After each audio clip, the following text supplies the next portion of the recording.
All right. Well, it's Suberdub Nation. E40 voice. Hello, everybody. No overtime. That was fun, though, don't you think? I thought that was fun. So hello, everybody. Dean. Catch up on some things. I gotta get some water. There's water. Oh, we're good. We're good. I got water.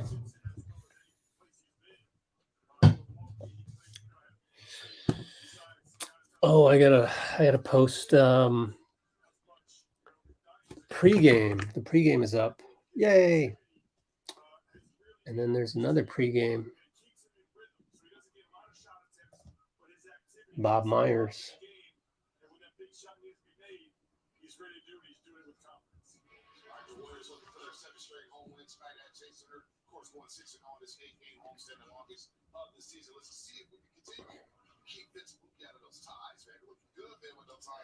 All right, so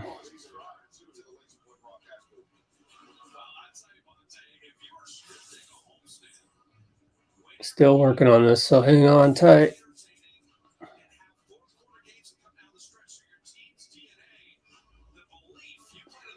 Cool. That's good for me. What's the date? 010. Is it January 4th? Wow.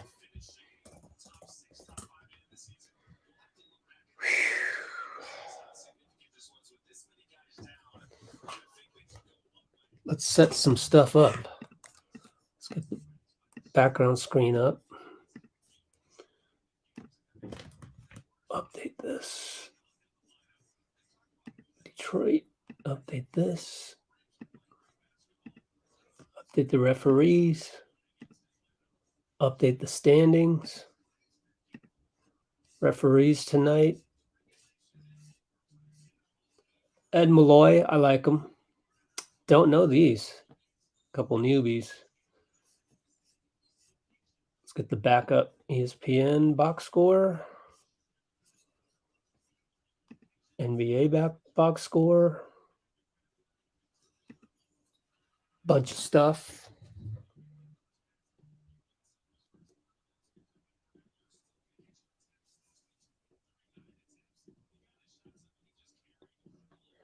Okay.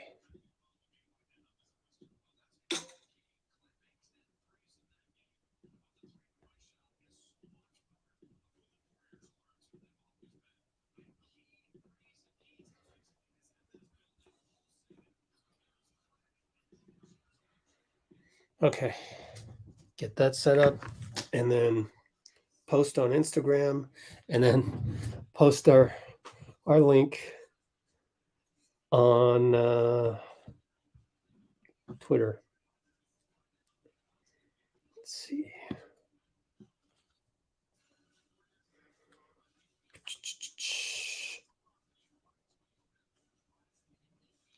Steph expected back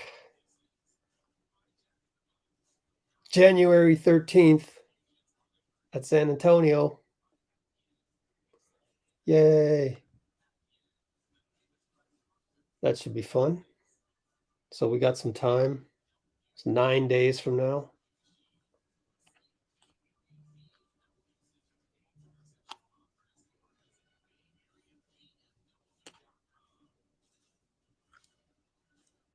There it goes.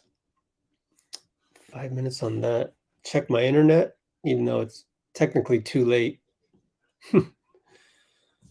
Checking my internet at this point, I would be able to, I'm not sure I'd be able to reset the router if it's slow. Steve pregame.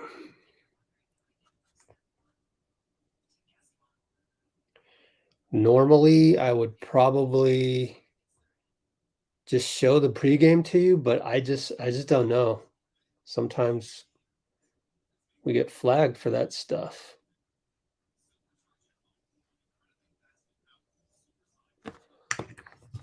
So I don't want to take that chance.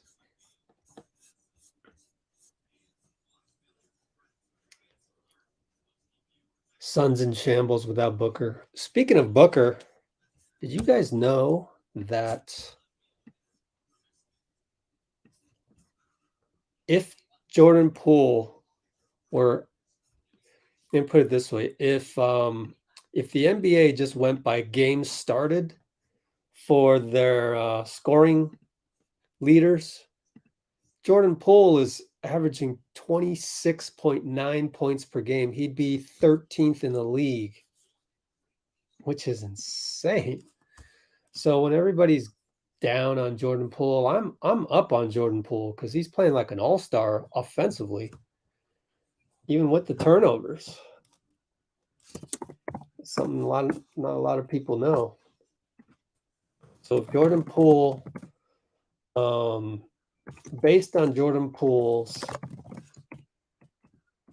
games started only, he is averaging 26.9 points per game, which would be 13th in the league, just behind who you just said, Devin Booker, who is scoring 27.1, and just ahead of DeMar DeRozan. You know, I mean, look at those names. Pretty incredible. I actually put that in our website article. So I'm kind of repeating myself if you read it.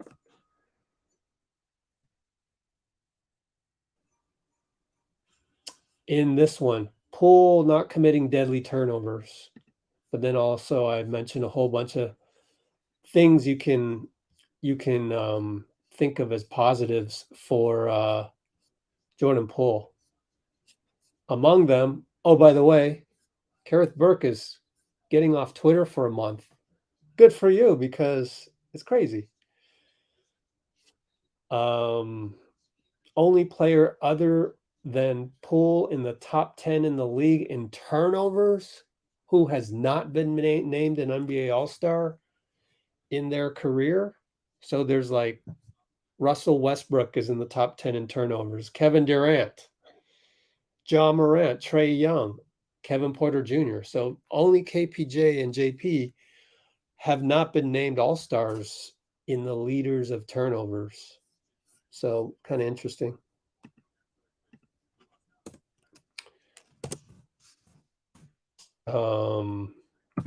Check the article on letsgowarriors.com for more JP positivity.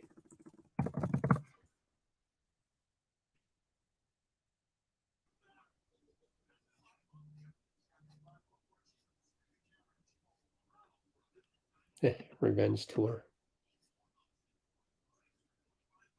What's up, Ben? Havoc is making those predictions again. I would be very careful what you say, because you never know what's going to happen. There's a lot of season left, and so a lot of things can happen. I'm not going to like go, oh, they gave us the 8th seed. Man, we still got how many games we got? We've still got 38. What's 82 minus 38? 44 more games, and we're talking about the 8th seed already. We haven't even gotten to halfway. Okay, let's tweet this thing out. Gotta send myself the link. Yeah, here we go. Title. There we go.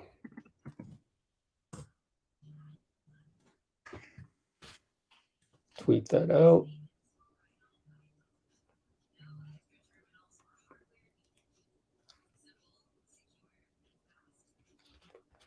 Take it nice and slow.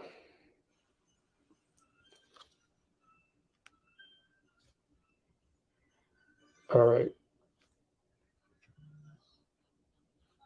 So, Steph Curry going to come back January 13th. Let's look at the schedule. There you go. Right here. Then we're on that road trip to Chicago, Washington. Visit to the White House, most likely, Monday, January 16th. Most likely.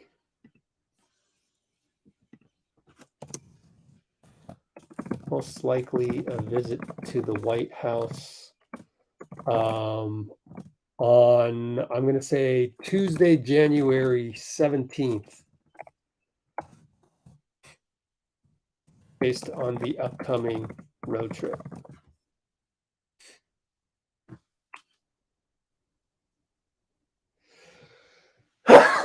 Oh, excuse me.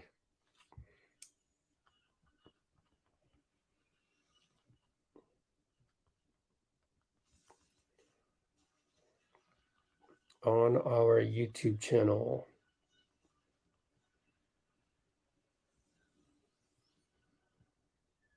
There we go.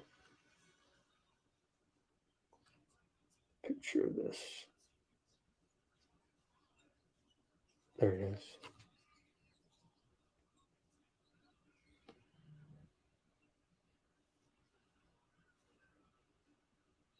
All right, let me retweet that. Get right back with you. Oh man, my internet slowed down.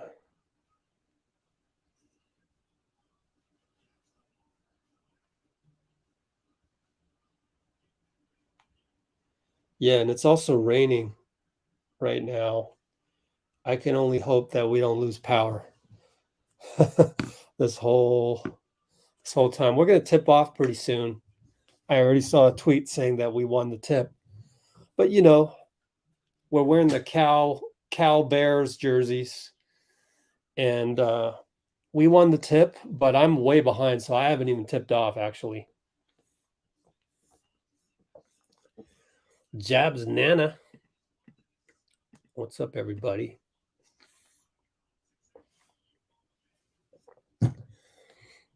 Okay.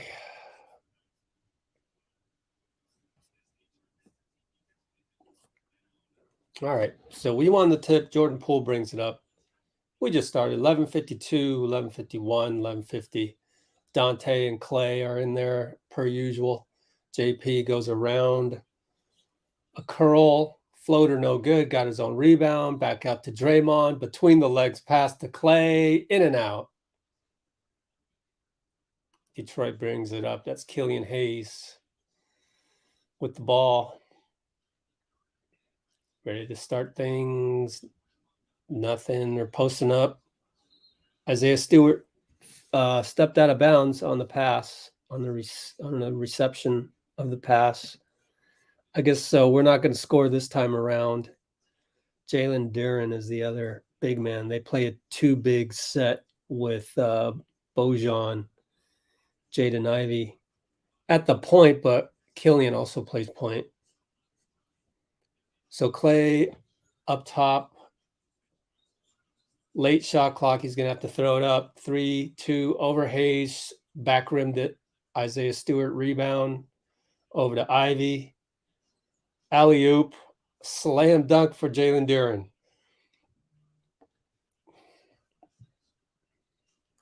Dante against Ivy. To Looney. Looney. Handoff. No. He keeps it. Over to Draymond. Cross court. Backpack 3. Bricked it. Ivy rebound. Downhill. 1-on-3. 1-on-4. 1-on-5. Pulls it back out against Dante. He's ISO'd up top. Horns set. Ivy goes easily. Festus Ezeli now easily around Dante. Surprisingly. Down 4-zip. Little bit of a letdown here. Draymond throws it in the hands of Bojan. My goodness. He goes downhill. Stewart misses it. Looney rebound. Wow. Now Draymond brings it up. Finds Poole in the corner. He waits. Back out. Throws the ball away, but it's still our ball. Out on Duren, but just not a good pass. Yeah. Jordan Poole's right thumb is still taped up, and nobody's really even talked about that. But, you know, he hasn't been 100% quite yet either. All right, Klay with the tiki-taka reception and the key assist Draymond.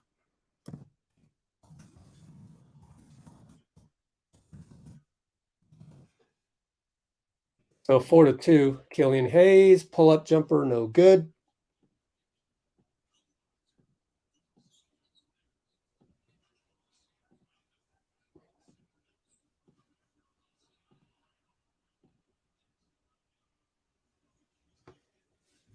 Draymond another dish, I think. Ties it up 4-4. Jaden Ivey. Bojan left side against Klay. In the pick and roll, Looney retreats. Bojan shoots a jumper. Good.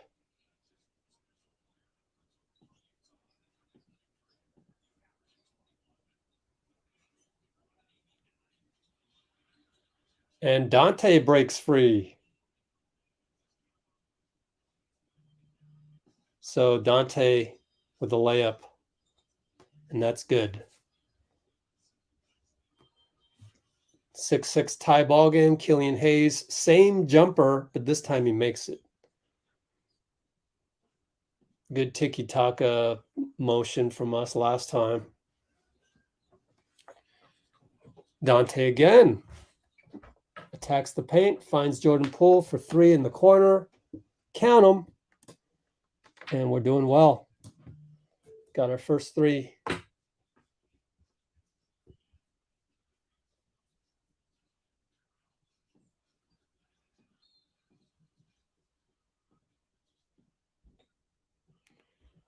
Nice flowing game so far. Got some good movement on offense. And that last play where Dante set up Jordan Poole off of a nice shoulder screen by Klay Thompson. And Jordan Poole could just easily tee it up that time. So far, so good. Meanwhile, Detroit gets to the line as Bojan at the line. Ties it up. One more coming. 8:07 to go.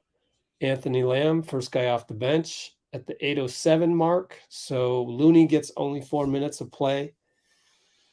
3:53 to be exact. Lamb comes in. We're going to go small now.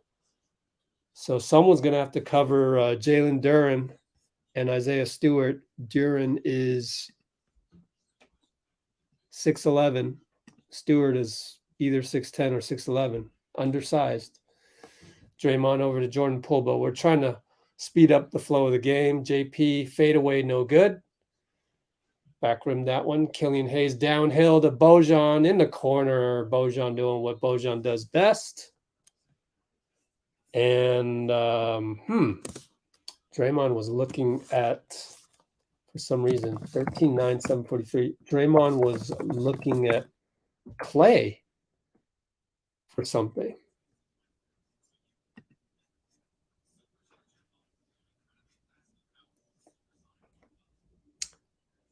Read the description, Facebook people. I'm not going to show the game because then I'll get demonetized. And all these new people from Facebook suddenly, kind of weird, randomly.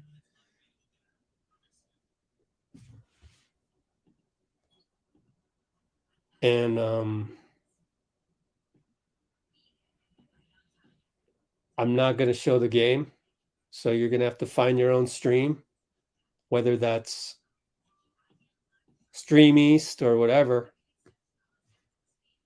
I'm not going to show the game. And it says that in the description.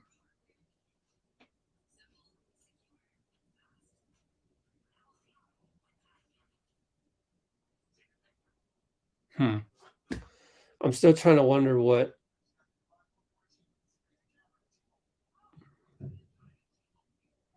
I wonder what Draymond said to Klay, because it didn't look like Klay really did anything wrong. Maybe a harder cut? I don't even know. Let's see if we have time. I'll send that over to the main screen and we'll take a look at it.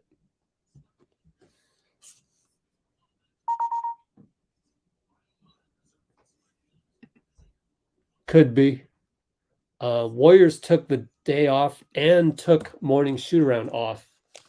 So they've been getting as much rest as they can, but it's also an indication that indeed that game was draining. And that's what Steve had said in the post game. You guys saw that. Are the Warriors a bit exhausted from the double OT game? Possibly. They took a day off, then also canceled morning shoot around today. Luckily, they will get 2 days in between games before Saturday, so we'll get tomorrow off, Friday probably a practice, and then Saturday's the game, and then another 2 days off, so Sunday and Monday. And I didn't get around to that one, the last play that seemingly Draymond thought Klay could have done something better. I'm not sure. Draymond over to Poole, excellent pass. Poole attacks, back out to Lamb, catch and shoot over Bojan. It's short. Killian Hayes rebound. 13-9 Detroit, 7-16, 7-15, 7-14 to go. Bojan, high post. Draymond helps out. Cross court. Klay's there for the closeout, but they get the tip out. De'Aaron over Dante, too tall for Dante. Draymond's helping out. Klay has to come over. They leave Isaiah Stewart for 3. He makes it. That's the game plan right there. That's what we're giving up.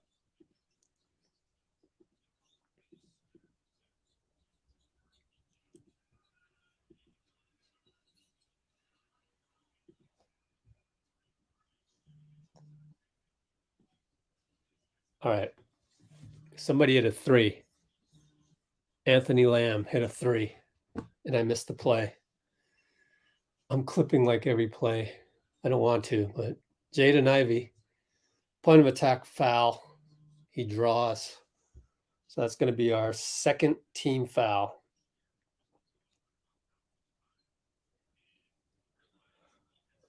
See what happens next time with Isaiah Stewart. Should be interesting to see if we keep giving him the 3. Bojan attacks Dante. No foul call. No steal yet. He's on the floor, and he finds Jalen De'Aaron for a slam dunk. Wow. Down 18-12.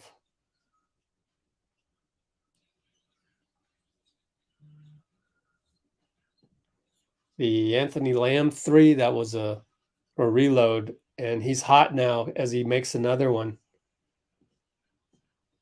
It was kind of cool to see Warrior basketball unfold with the reload of Lamb in the corner. And then Lamb just now hit a catch and shoot. So we're down 3. He have the 6-point lead. Now we're down 3. Bojan over Dante, no good. Over the back on De'Aaron, no call on the over the back, but it's out of bounds on him over Draymond. I'm going to try something new tonight.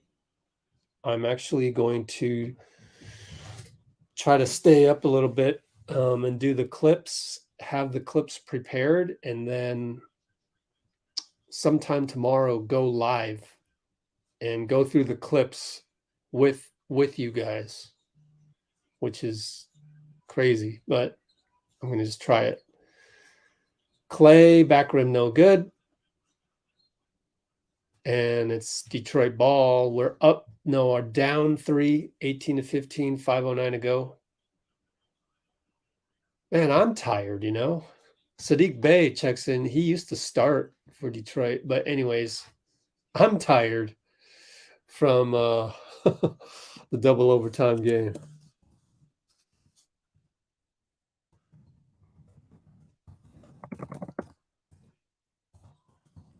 Killian misses. They get their own rebound. Killian another chance, and he hits it again. We've seen that almost twice now.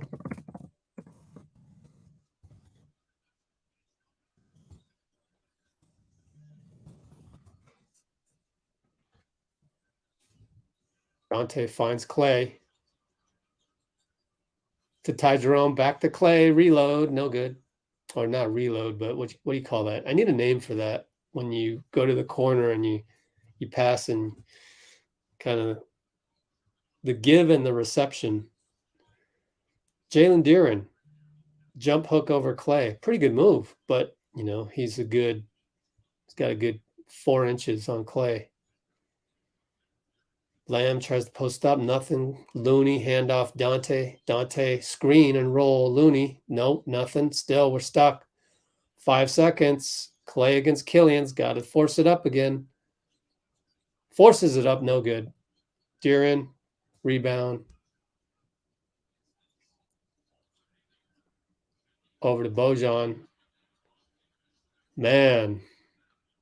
Gets the sidestep 3. We're down 10, just like that. What's up, Dean? So now we're down 10, just like that. Klay against Bojan. Pick and roll with Looney, but too far for Looney to set the pick. Finds Ty Jerome wide open for 3. Good. Pretty good drive by Klay, and then dish out. Drive and kick to Ty Jerome, and Ty splashed it.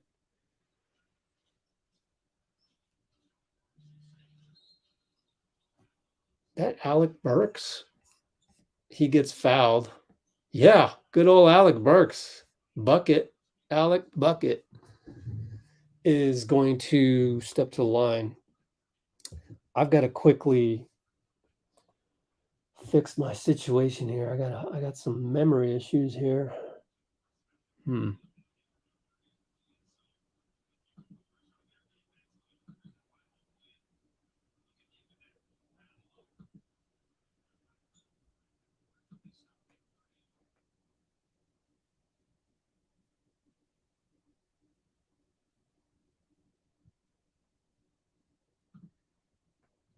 All right.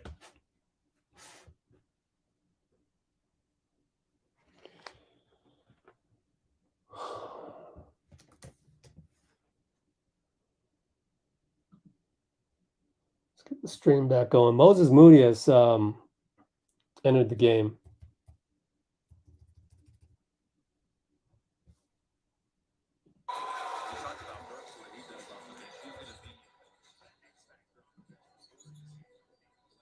All right.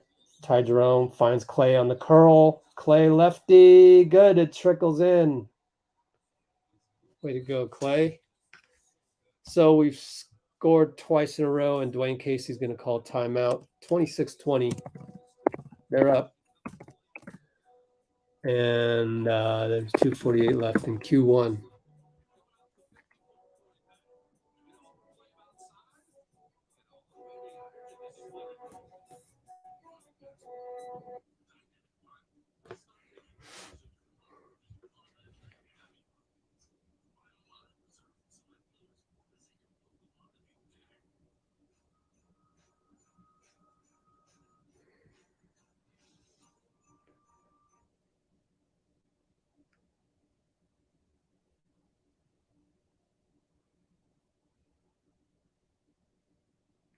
Trying to answer some questions on the channel.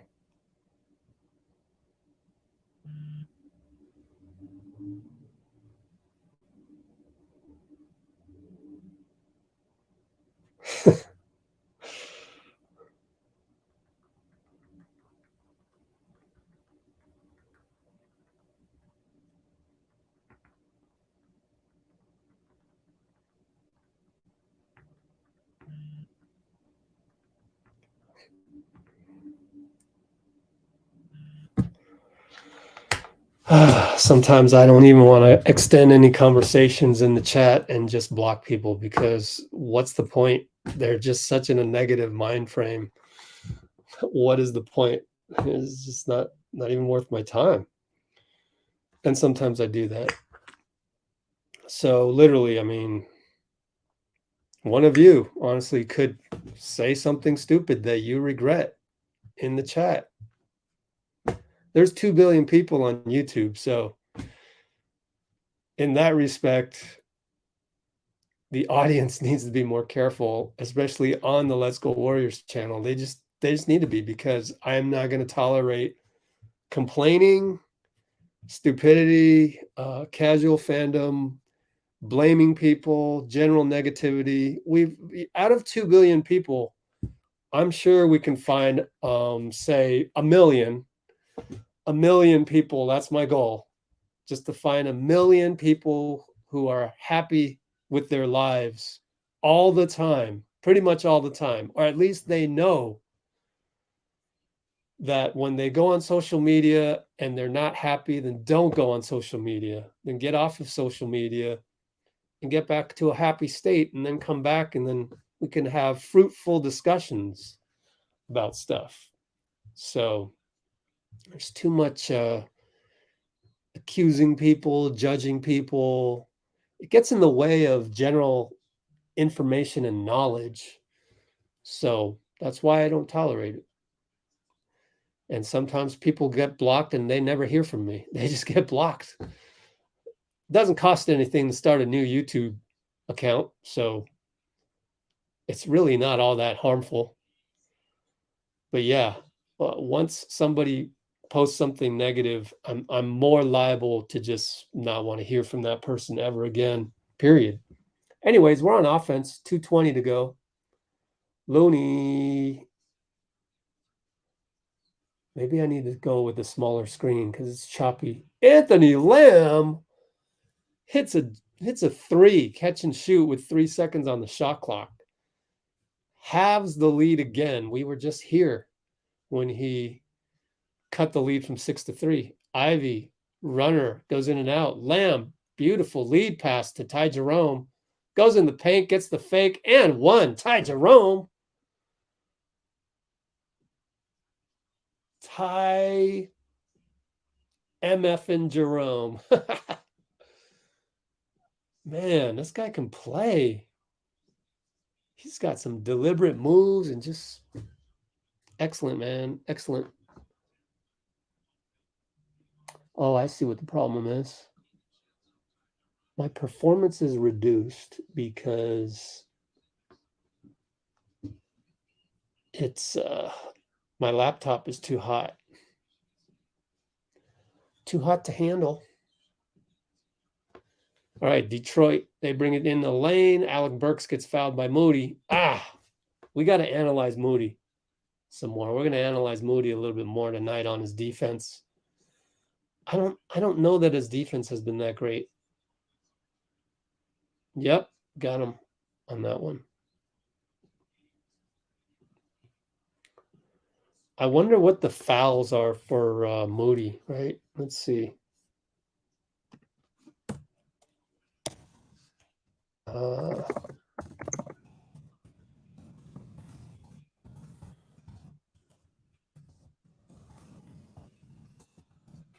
Game log for Moody. Let's check it out.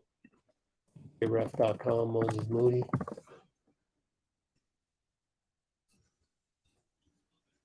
Okay. Lamb over to Looney. Klay frees himself open. Doesn't take the shot. Goes for a runner. Bank shot, no good. Burks with the rebound.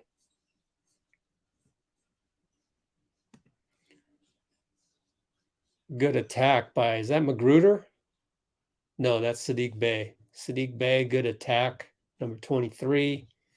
Gets a foul on Looney. Let's take a look at Moses' fouls. You can't really tell too much, I guess. 1 foul here, 3 there, limited minutes. What if we did a per 36? I don't even think it's kind of like a plus minus. Might not be too fair to do this to Moody, but only 2.3. He had more fouls last season. So I don't know. Maybe it's just that when he goes in the game, him having sort of a short leash, him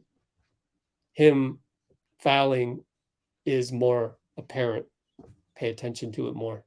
Anyways, we're stuck again. 7 on the shot clock. Ty Jerome finally attacks. He's covered. He's going to have to shoot it, and he goes in and out. 52 seconds left. Detroit up by 3. Sadiq Bey downhill, but fires it over to, Sadiq Bey is right. Oh, Sadiq Bey hit the 3. My fault.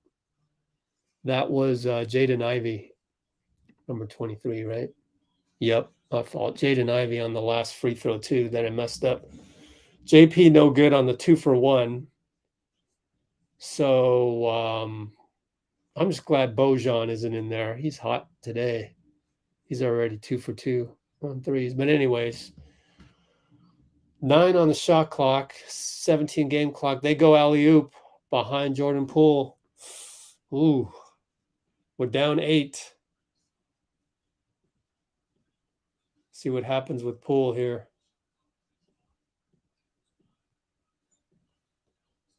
Ty Jerome gets it knocked out. Turnover. Buzzer sounds as Alec Burks shoots from half court. It's not going to count. So we're down, what was it? 34-26.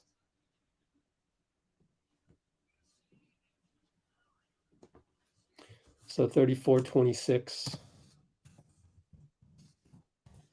Gave up another 30 points again.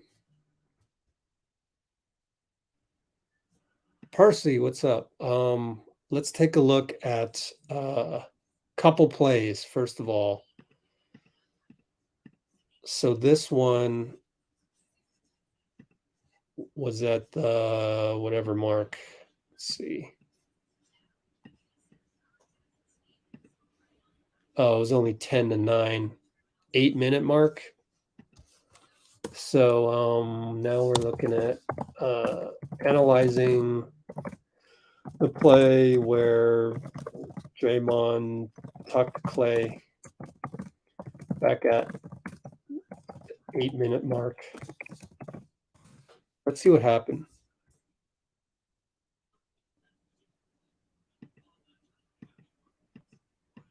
Klay goes down low here, posting up Draymond. Then Klay sets a pick. Maybe he went too early. It wasn't enough of a play to free up Jordan Poole, certainly. And then JP with 10 on the shot clock, hide that for you, had to take a shot. Pretty good. I mean, pretty good step back. What'd they call that? I saw Swish Cultures. My guy Jordan called this forgot the name of it. Damn. But anyways, he crossed over. Step back, no good. And that last play we just saw, I want to take a look at as well. Let's see if I've got time to airdrop that.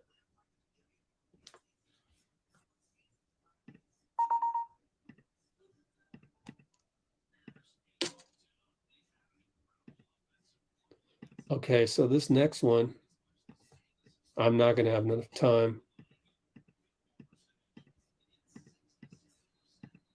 What happened here? Just before the break, we got alley-ooped on. Burks is going to attack. Here comes Jerome, and there's Jordan Poole late. So Detroit starts out, and Patrick Baldwin Jr. gets a rebound as they miss point blank. PBJ. All right. We're in the post with Draymond. Handoff, Jordan Poole. Finds Moody for a dunk. Way to roam around and probe for the opening. Way to do that, Moody. Moody. Good job. And now Detroit's in kind of a slow offense. Luckily, allows me to catch up. Ivy misses. Draymond rebound. Brings it up. Moody cuts. Nothing doing. Jordan Poole against Isaiah Stewart. No, we'll pass it to Moody. Hot hand. Posting up Draymond. Let's see what happens against Alec Burke. No, back out to JP, and it's a foul on Moody? Huh. Kalena says he's not really mad at that, so maybe it wasn't a big deal, but I want to clip that because this is a good opportunity to get some scouting report on Moody. Anyways, he's at the point of attack against Burks. Pick and roll. Isaiah Stewart, lefty. Jump hook, good. Yeah, Moody was moving on the screen. Just these little mistakes. Little tiny ones. That count as a foul anyways. Jordan Poole down the lane and one. Gets around the curl. Let's see what happened on the curl. See if it's worth clipping. Yeah, double screen. Double screen, PBJ and Ty Jerome. That's a nice, Kerr system play development. And watch this one more time. Double pin down. And then JP has enough in his bag to finish that floater on his own. And one. We are now down 5. 10:27 to go as the ball gets inbounded slowly. 10:25, 10:24, 10:23, 10:22. Jaden Ivey, number 23, brings it up against Moody. Pretty slow offense, pick and roll. To the right wing, in and out 3 by Saddiq Bey. Jordan Poole gets a beat on Bey. Oh, talent. That's some all-star talent for you. Jordan Poole will show his bag every now and then, and it's just so different. So different. The shiftiness, just like Trae Young said. I guess Detroit scored on the way back while I was clipping that play. 38-33. Poole now for 3. He's hot. Look out. Now they got to call timeout. Dwayne Casey calls timeout. We are still, down? What are we down? Down 2. Draymond with an excellent pick on Jaden Ivey. So it's 38-36. Detroit with this timeout at the 9:39 mark of Q2. 9:39. AP3. Yeah, we're doing well. Let's see. Dante. You got your wish, Raphael, on the PBJ starting in the second quarter. Train the mind and the body will follow. Very apropos to life. Ty Jerome. TIE Fighter. DVD in the house.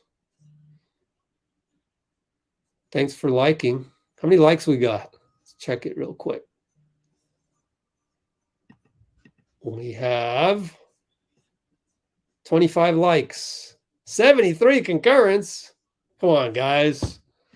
Let's splash that like button. Please splash the like button. 75 concurrence, 25 likes. It helps out. It gets more people like Chad Mark. What's up, Chad Mark? Welcome.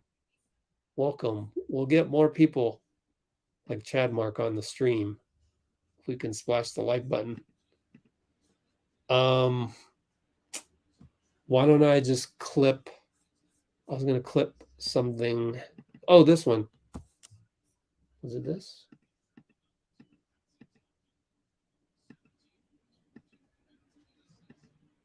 Oh, I already clipped that one. That one was the alley-oop. I did that one already.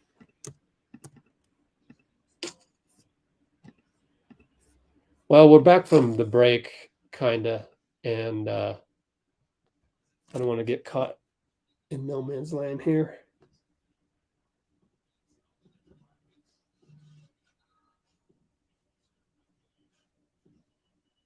Yeah, we're going to be right back to action right here. So JP getting hot right now. I see a tweet saying that tweaked Poole's rotation a little bit. So we tweaked Poole's rotation a little bit. Or Steve did.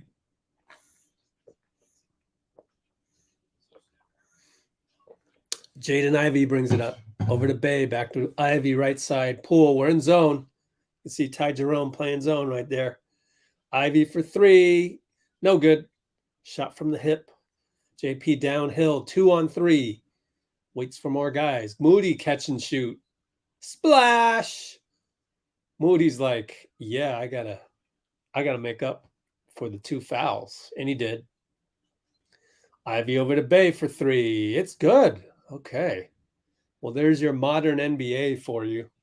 We get a catch and shoot. They come right back. Now we got a turnover. Tech on Draymond. Jeez. I told you. When it's a new ref. Is it Mitchell Irvin?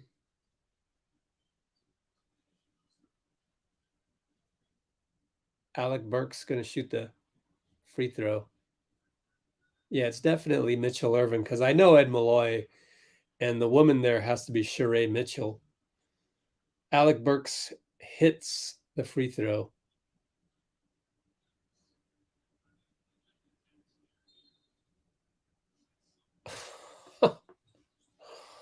He's not even all that demonstrative, Mitchell Irvin, on that, but he just calmly gave him a tee. Man, how many tees is that? 9? I think it's 9, maybe 10. We'll have to see. Jordan Poole charge. Ed Malloy calls that. Let me look at the replay. Pushed off a little bit, I think. It did kind of look, illegal. I'm going to need these 2 days off, man. Going 7 hours on a live stream. Sheesh. Wow, that was a ticky-tack foul on Jordan Poole. I take it back. Jeez. I like Ed Malloy too, man. Come on, Ed. Make me look bad. Sadiq Bey against Ty Jerome. Late in the clock. Falls down. Don't foul him. Don't foul. Don't reach. 2 on the shot clock. Don't foul there. Oh, they hit a 3. Okay, maybe you should have fouled. No, I'm kidding. Now that we know what happened, I almost wish Ty Jerome did foul the guy. PBJ for 3 on the catch and shoot. No good. We haven't really been running at anything ever since Moody shot the 3 that he made in the corner. Draymond, turnover, bad lead pass. That was a duck. That was a duck attempt. That was a duck of a throw without Bosa there to bother the pass. It was just not a good pass. Oh my Lord. Jalen Deeren is all over the place. Is that Deeren? No, that's not Deeren. That's Diallo. Diallo's all over the place. Tips the ball to himself against Ty Jerome and somebody else. And okay, so now we're gonna get Draymond subbing out. This lineup, it's tough. When Klay goes out, it's tough. We kind of lose our organization. But we have Draymond out there to organize people. I bet you Klay has the best plus minus right now. -3. Him and Draymond.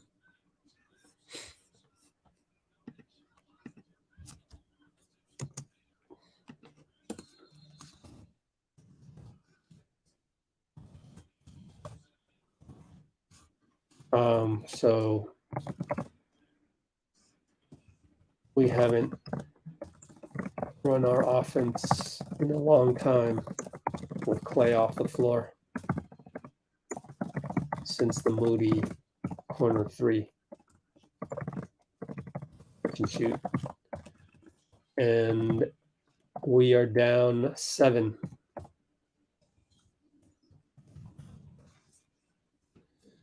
By Jerome, high post Looney, handoff, Poole for 3, bricked it.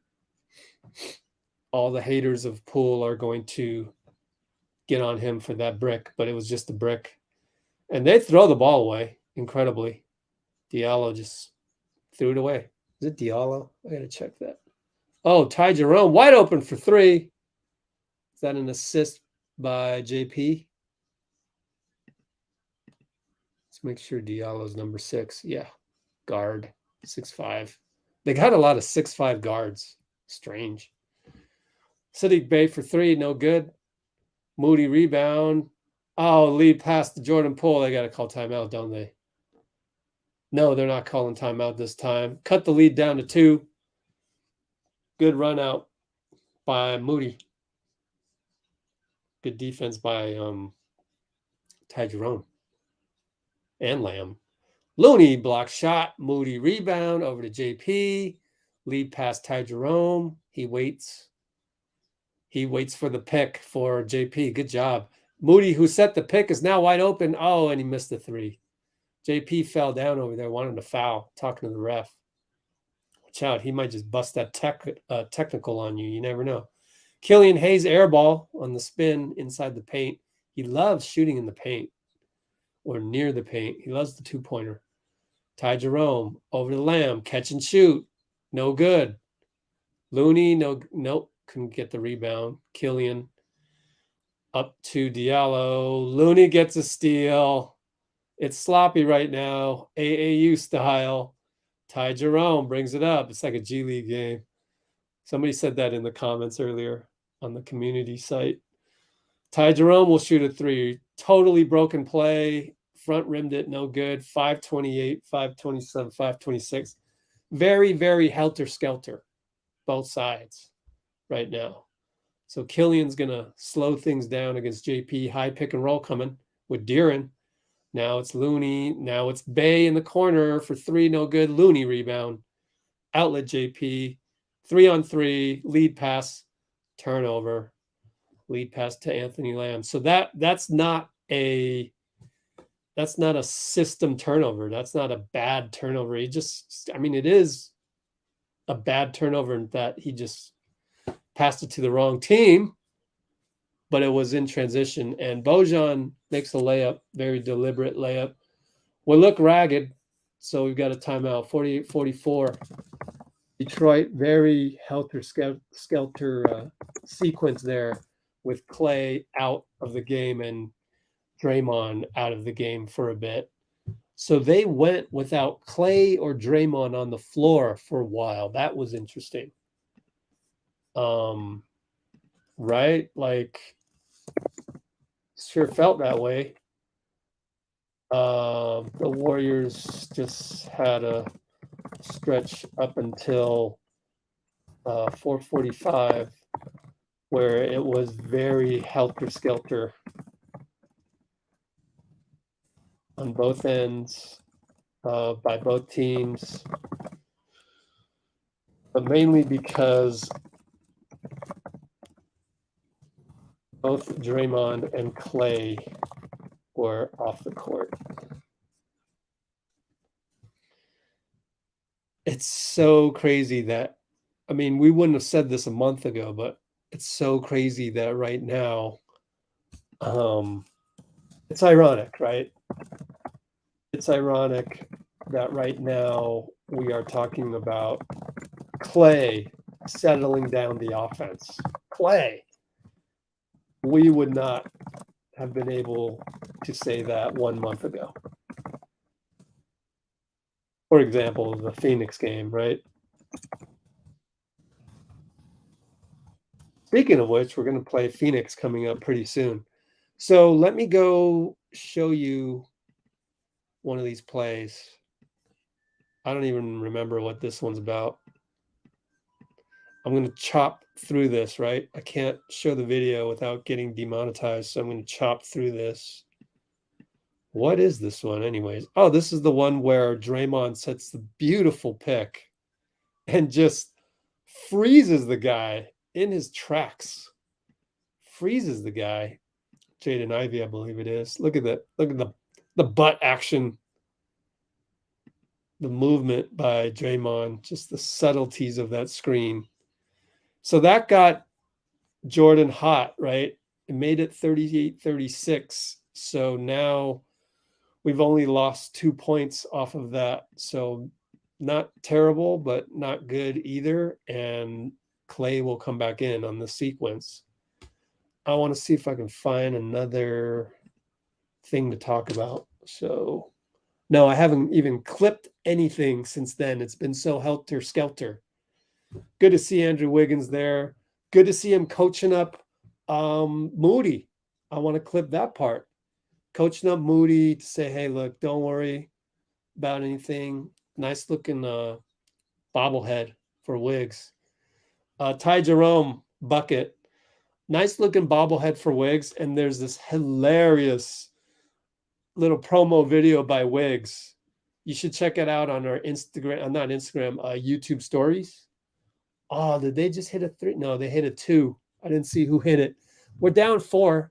Dante's back in. We haven't called Dante's number a whole lot. He's been rather quiet. So let's hope that he gets a little spark. Ty Jerome, pick and roll abandoned. Goes down the lane, throws it up. No good. Looney rebound. Fake. No, back out to Ty. One more to Dante. 3. That's how you get him going. You know who's playing great? Ty Jerome. Extra pass there. Yelling at the ref. Don't get a T from Mr. Irvin. Mitchell Irvin, I think it is. Killian against Ty. Uh-oh, Bojan over Klay. You got the screen. I got to clip that. What are we doing wrong there? Maybe it's just good execution by Detroit.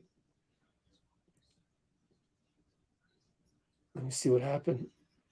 Just a good screen by Jalen, but Klay a little bit late now. Turnover by Dante. So maybe that's something we go back to, because I like to nitpick on some of the defense. Being a former coach, kind of bothers me that, of all people, Bojan gets open on that, and he's the one guy we need to keep an eye on. So it's rather frustrating, and I'll go through that next time out. Turnover, De'Aaron trying to pass it to number 17. Is that Diallo or Magruder? I can't remember. Must be Magruder. Yep, Magruder, skinny and small. Dante throws it away. Oh, my. 4 on 2. Bojan for 3. Fouled. You can't foul that. Anthony Lamb foul. He's saying that's a bad call, but I don't know. Let me see a replay. Up fake. Oh, he grabbed his jersey. Lamb. Come on, Lamb. As a coach, it's frustrating to see those fouls. Got to figure those things out. Bojan going to shoot 3. So in the process of shooting 3, let's go see if Klay was just simply late to that one play. What the hell was going on here? Okay, on this one, one more free throw coming up for Bojan at the corner of my eye. So they're just simple pick by Jalen onto Klay. He just couldn't get around it. You see how late Klay is to Bojan there? So we can do better there, but we'll see. See if it's an issue. Now another turnover. Oh, gosh. Killian upstairs. Alley-oop by De'Aaron. We're not going to call timeout, even though we're down by 8. 2:32, 2:31, 2:30. Oh, jeez. Why even bother giving teams 7 timeouts in the first half? Anthony Lamb breaks free. Bucket good. A little bit of Klay gravity there involved, I would say, as it was just, a tight one-on-one play, forcing them to play one-on-one defense.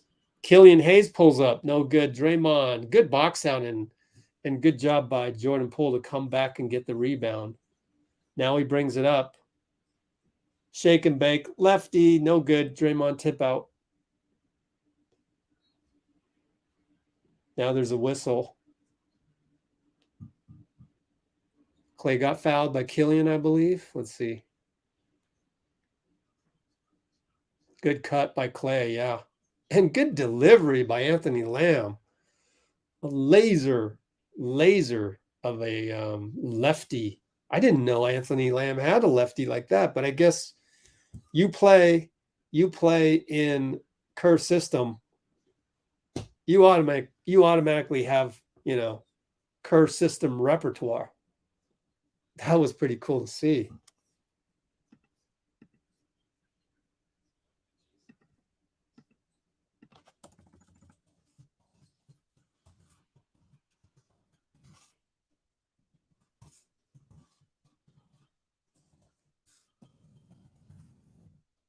Oh.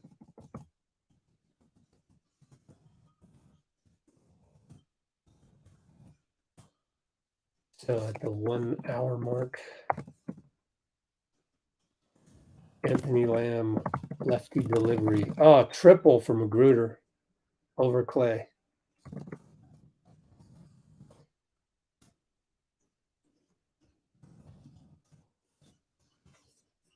Draymond will orchestrate from up top. Lamb on the left side now with the ball. Drives after an up fake and one. Hey, Lamb. Ho, Lamb. So both Ty Jerome and Lamb, in my opinion, both of them playing, well beyond the two-way value tonight, both of them. And once again, I want to remind the audience that there's no hurry. Both Lamb and Jerome playing well, but there's no hurry to sign them to regular contracts. And jumper trickles out as GSW controls their contracts with the two-way. And that's the beauty of the two-way. You have a lot of control. It's one of the greatest inventions for general managers and the league, because the players love it. It gives another 2 roster slots, basically. Anyways, extra passing going on. Dante for 3. Short. That left to right hop just isn't as effective as the right to left. 40 seconds to go. Bojan finally misses. Jordan Poole's there to get a rebound. I think Draymond's mad that there wasn't a foul call. Poole, a 2-for-1 pull-up that half of Twitter is going to be mad about, but I don't mind it because it's a 2-for-1. You have to shoot a 2-for-1. You just have to, in my opinion, especially when they're going to get the ball next as we won the tip. I mean, you don't force up a crazy shot, and that's well within Jordan Poole's ability to shoot that one. Bojan misses. Draymond and Duren fight. And Duren, turnover, and you got to credit Jordan Poole for the hustle on that one. I'm crediting him on the hustle on that one to help out Jordan Poole, Draymond Green again. He's helped out Draymond so many times staying back today, as I can hear the rain just pelting us outside. Jordan Poole, half court, no good. So that will be the end of the first half. The score is what? Detroit up by 4 points. That's funny. I could have sworn we had a 60-56 halftime score recently on somebody else.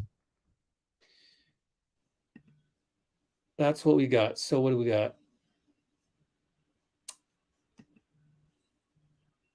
Yeah, that Wiggins bobblehead is just something else. Something else. Get anxiety. Too bad. Yeah, it's fun though. You gotta embrace the anxiety. Yeah, Klay settled things down. I mean, almost immediately with his cutting. It's funny how we take Klay for granted. And he settled us down, basically. Welcome all the new people. Moody was struggling. He did make a 3 on a catch and shoot, but I think he may have missed one other one. Let's check. Let's check the stats. Moody 1 for 2.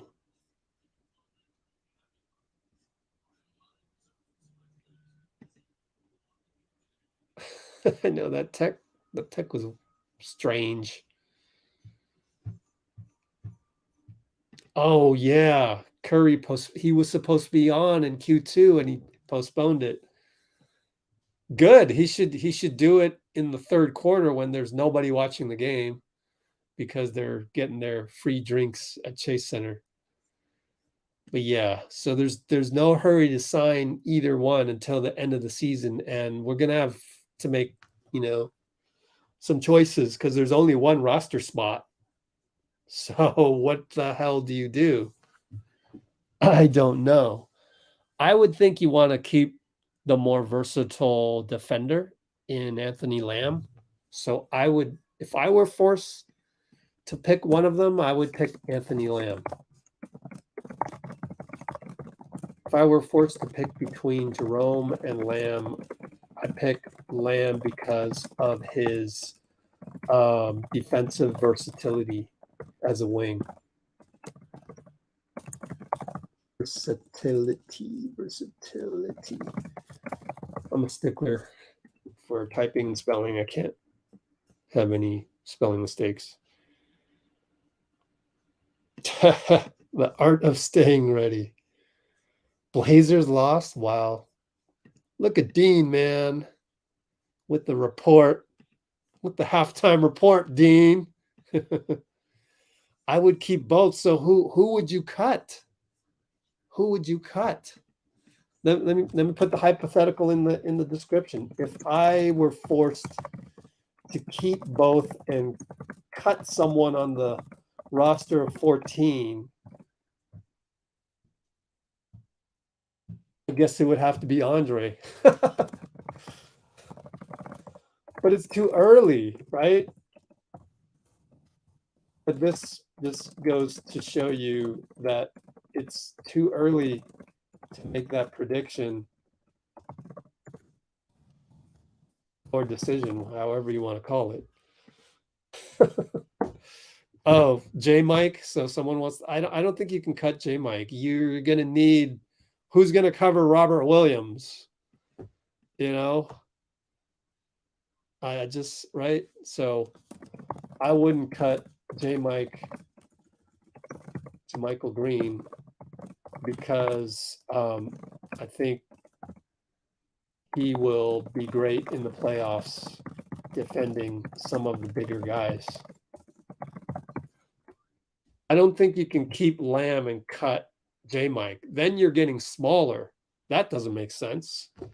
Unless Wiseman goes bonkers. If Wiseman goes bonkers, then heck, we're winning the whole thing anyways if Wiseman goes bonkers. But I never thought of Wiseman as one of the, 8 or 9 most important guys as we look at the Game 6 roster that we keep referring to the point that I keep a tab of that here. Dante takes GP2 spot, and it's somebody takes Otto spot, and I think it's J Mike. If you want to cut J Mike, then you got to fill him in with somebody. It could be Kuminga, but it'd be nice to have Kuminga just as a bonus. It'd be nice to have Andre as a bonus, even though he's one of the 9 players listed here. Only played a minute. And by the way, I talked about that with somebody in the comments today. He was like, well, Andre's only going to play 5 minutes a game. I said, well, you don't know. It could be 5 minutes. Maybe it's 9 minutes. Wiseman was playing 9 minutes a game in the first week of the season, right? So too early to predict. So we're always addicted to predicting things in our society, especially on social media. I say, how about not predict? How about just go with the unknown? And the unknown is, what's our roster going to look like on the last day of the season or the first day of the playoffs when we have so many people potentially playing well for us? Iguodala could play well. Jerome, Lamb, J Mike. Out of those, I'm still probably cutting Jerome just because of positionally. There's not really any room for him because our point guard is Steph. The backup point guard is Jordan Poole. The backup to the backup is Dante. who would take Gary Payton's spot here. And then the backup to the backup to the backup would be Jerome. So he's out of the picture for me, but I would rather not predict because who knows? I'd rather just, if I'm sitting here going, oh, Ty Jerome's probably going to be the guy who gets cut. First of all, what do I know? Second of all, there's so much time between now and April. And third of all, why would I jinx it? Why would I ruin my experience right now? I want to enjoy this moment with Ty Jerome. So if I'm always thinking about, oh, we're not going to have Jerome later, if that's my prediction, no, I don't want to be addicted to predictions and stuff. I want the unknown because that's more fun. It's more fun to enjoy these moments as they're happening. And that's called enjoying the process. So that's my sermon for tonight. I might as well say that. Sermon on enjoying the process and stop being addicted to predictions. Okay, what do you got for me in the comments? Dante can play the 2 or 3. No, he can play the 1 or 2. I'm gonna nitpick with you there. It's whatever. I mean, it basically Dante's on this roster, right? Dante, if we go to the finals, he's one of the guys that's playing.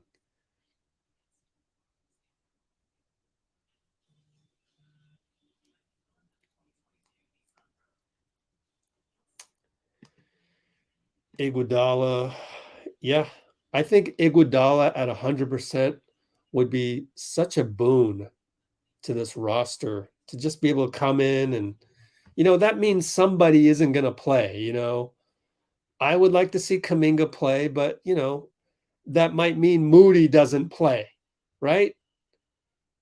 It would be Moody's got all the time in the world. Moody not playing is the same thing as last year, Moody right here not playing. No big deal. It's not a knock against him. His time will come. He is the future Andre Iguodala. We have the now Andre Iguodala. Oh, it would be exciting. That would be a story. That would be part of the full story.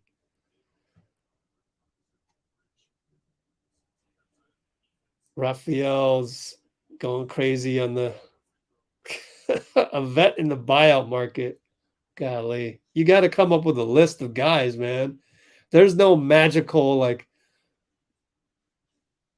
sign another, right? You got to back that up. So who is this another? Oh, another Smith. What is his name, right? You can't go sign another. No, you can't do that. You can't cheat in your due diligence. It's like this is a school assignment for high basketball IQ university, right? There, I'm doing a little entertainment right now. So it's like school assignment for high basketball IQ academy / university.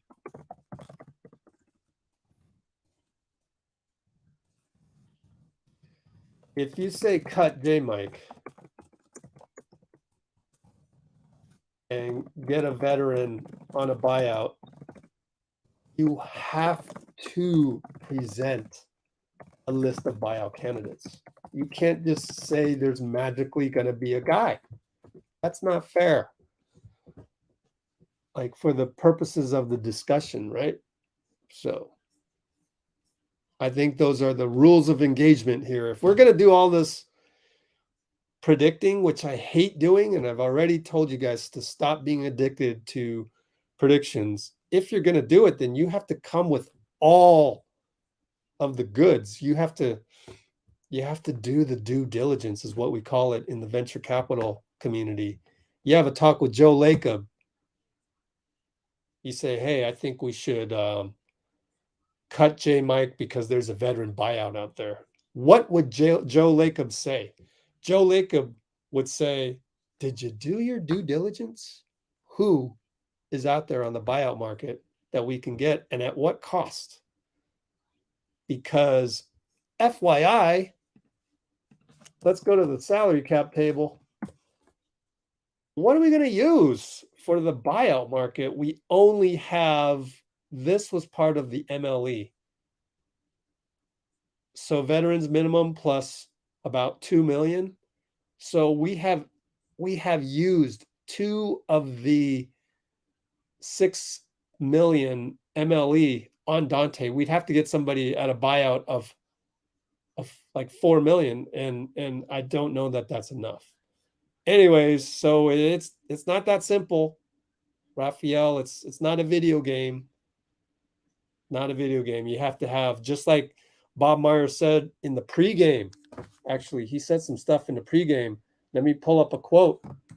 I'm gonna put the video up on the channel right now, but Bob Myers in the pregame said that with the trade deadline, the difficulty is finding a trade partner these days in a very parity-filled NBA. It's hard to find a trade partner that wants to get rid of a guy. So that was my quote from the Bob Myers interview, and I should actually just go publish that right now. Well, why not? Let's do that.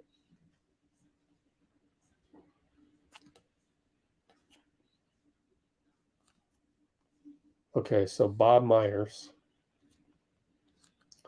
Cool. They're still shitting around at halftime. Let me see if I can find a good quote. Let's see. Steph Curry working out right now down at the practice facility. That was cool to hear. That was really cool to hear. Steph Curry working out right now downstairs. What else did he mention? Kevon Looney, trade deadline, and Klay.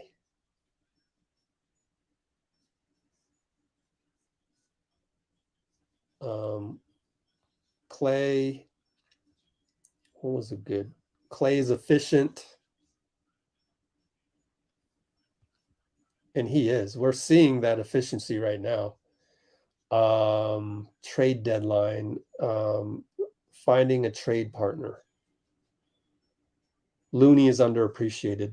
Okay, so Looney underappreciated. That's a long word, not going to help.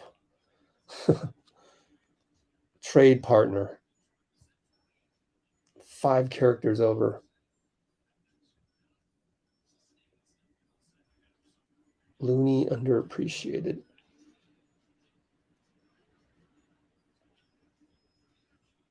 Yeah.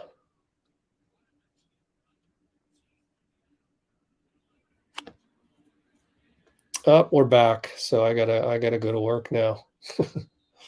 Gotta do the play-by-play, and I'm in the middle of posting a video on the site. Jesus, on the channel. Killing myself here. There it is, Bob Myers management. Okay, 11:47, 11:46, 11:45. Dang it, Detroit gets steering the ball right under the bucket. Looney fouls him. How many fouls on Looney? 2 fouls. Let's see. Klay injuries, Steph Curry. Oh, Steph is on the... Let's listen to Steph. Turn it up.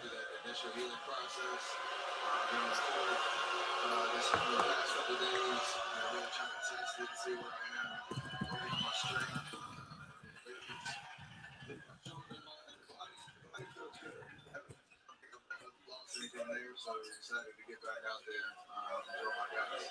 And if I can entice you to come on the road trip with San Antonio, they might have 60,000 people, the most ever, to see a basketball game. You could be part of history, and I think you would make history if you're the one playing. So, if you're feeling good, come with.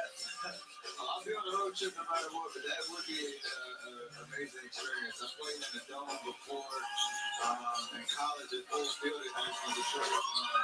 Klay with the 2-pointer. So I've enjoyed that experience where you have the court right in the middle, and it's a weird vibe where you're the 60 people 50,000 at the time. At Davidson, it's kind of weird. It's the advantage point, it's sight line position. 3 for Killian, no good. Looney rebound. And you touched on the 5-game winning streak the Warriors are currently on.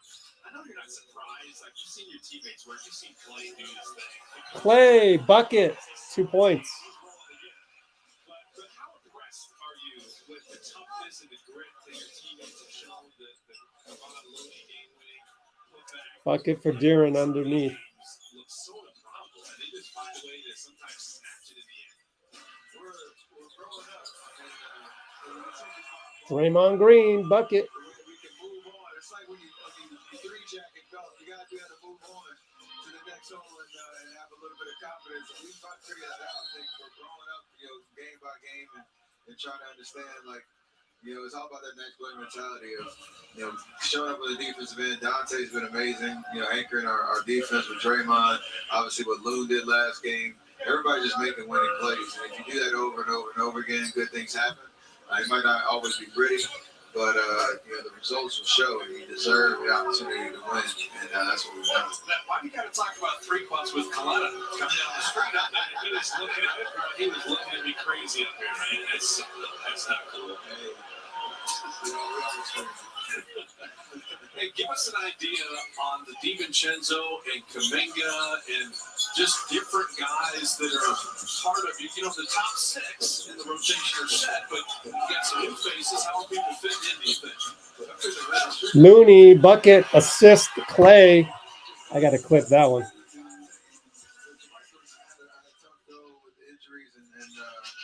His illness when he was on the road trip, and hopefully he gets back strong and gets back with the sun. But he's starting to turn the corner in terms of his confidence and chemistry with us on the court.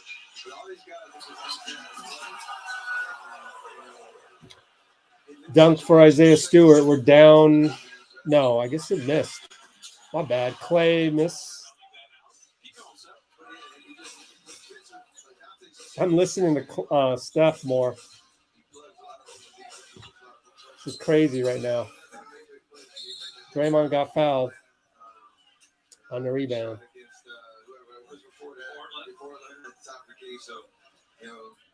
Just heady guys that just understand the game and can contribute to winning. I've seen you in Jordan Poole's ear a lot and other guys, whether it's teaching moments or encouragement. How much are you embracing that part of what's going on right now? Obviously, it stinks to not be able to play, but you're staying engaged.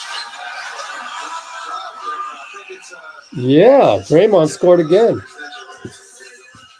See what happened there. Since his rookie year, he had so much potential, and he's obviously showing it. But just being able to take being that consistent every night type of guy with heavy minutes and heavy expectations, and dealing with the best defenders.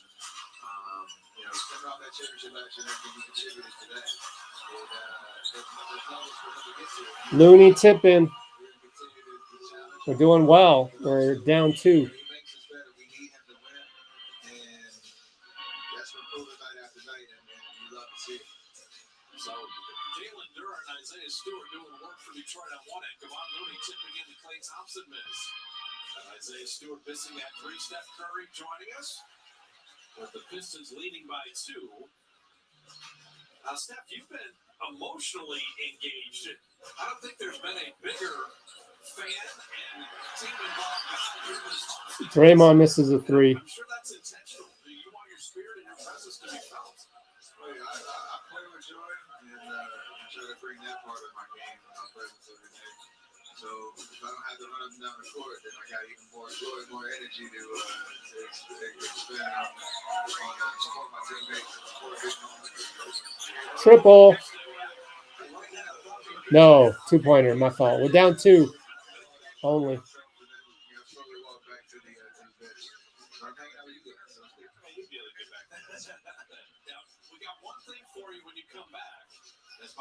stick dribbles in the lane and hits the floater. Klay Thompson had 10 threes against Atlanta. He had 10 threes against Houston. He's the only player in the league with 10 threes twice this year. There's a guy missing from that 10-3 list. I thought the guy who had the most threes ever in the history of the game might want to drop in 10 threes in the game at some point this season, if you don't mind. I think I got that. You know me, it's not going to be because of a lack of attempt. He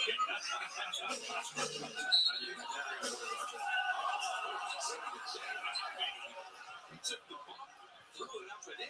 Is it before the shot is the question? Not count. The contact was before the anniversary motion. It was a premature celebration. Big guilty of that from time to time. Oh, yeah. Yeah, Jaden Ivey is throwing his body into people, but they're not going to give him the continuation. Steph, you had a lockdown kill mode before you got injured. I always wonder, how much do you enjoy hearing other players around the league talk about how tough it is to guard you, specifically talk about your moves without the ball and how annoying that is? It's always been a part of my game in the sense of being able to play on the ball, off the ball. Isaiah Stewart bucket. Intention behind my training and the way you approach the summers to get your conditioning level up and the changes I made to my body over the course of the last couple of years. So, with Rick celebrating and the guys that have helped me get to this injury, I feel like I'll be able to pick up right where I left off. So we got a timeout. That's something I'm excited about. Steph is hanging out with us as we end the commercial. 76-70, 648. 76-70, 648.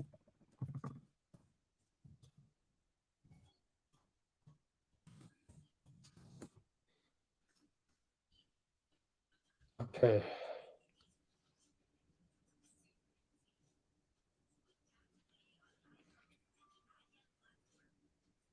So let me put this on Instagram. Where's Bob?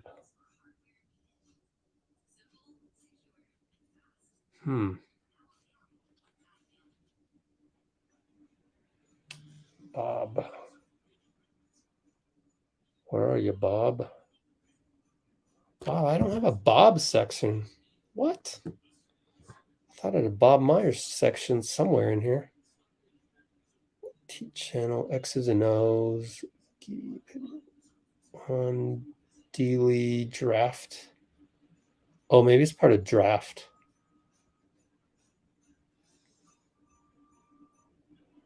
Yeah. Because draft will change. Screw it. Let's put it in there. Man, the wind is howling.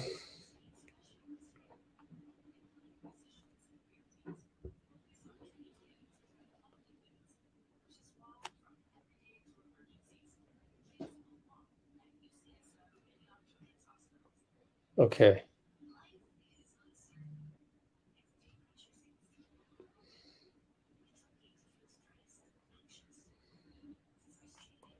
I'll call it Bob Joe. Oh, there's a podcast out with Joe Lacob. Tim Kawakami's all over that.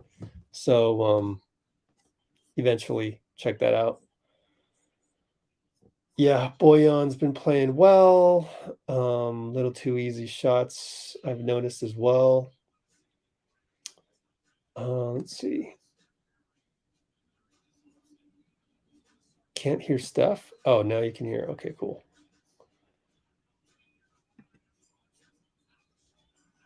Let's go Warriors.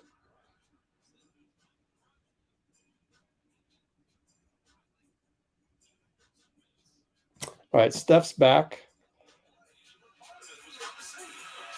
We all feed off each other's energy before, like I said. Sometimes the young guys, some play a little cool and don't know how, to really, show that emotion on the bench. They're observing everything and kind of in their thoughts. So I wanted to bring a little, a level of joy and energy. I think our guys on the court feed off of it. There's just a lot of confidence that comes from it. Talk a little bit of trash to the opposing team, try to get in their heads. I'm not as good at it as Draymond, but at least I can try and get some distraction going on out there. But it's all part of just being a good teammate, being available and trying to add something Boyan, man. That guy hit another jumper. But I keep scaring everybody because they don't know which shoulder it is. And they all have this awareness and they'll come up with the, Bad screen by Lamb. shoulder bump or whatever. They always say, oh, you did it 2 with shoulder fouls. with it. I'm like, I know what I'm doing. Yeah, Steph, what about these moving screens? I know you're usually the beneficiary Wow. of the screen. He barely moved. You're like, oh, we're not mad. They're just trying to get me open, or that time the Jordan Poole. You guys got hit a lot of moving screens. What's the talks like in practice about those? We want to have this good one. Like, that was a good one where he let Lamb did the right thing and set a good screen, get JP open. That's kind of the thing they call. And you want to have the respect for the rest to know. Yeah, good defense by Klay on Boyan. That's how we play. Sometimes you get called for it, you kind of have to move on. I think over the course of the game, it wears on people because you know you're going to get hit. You know you're going to worry about these screens like that. It just allows open shots to happen. Triple by Ty Jerome. Wow. Ty Jerome, baby. 3 for 4.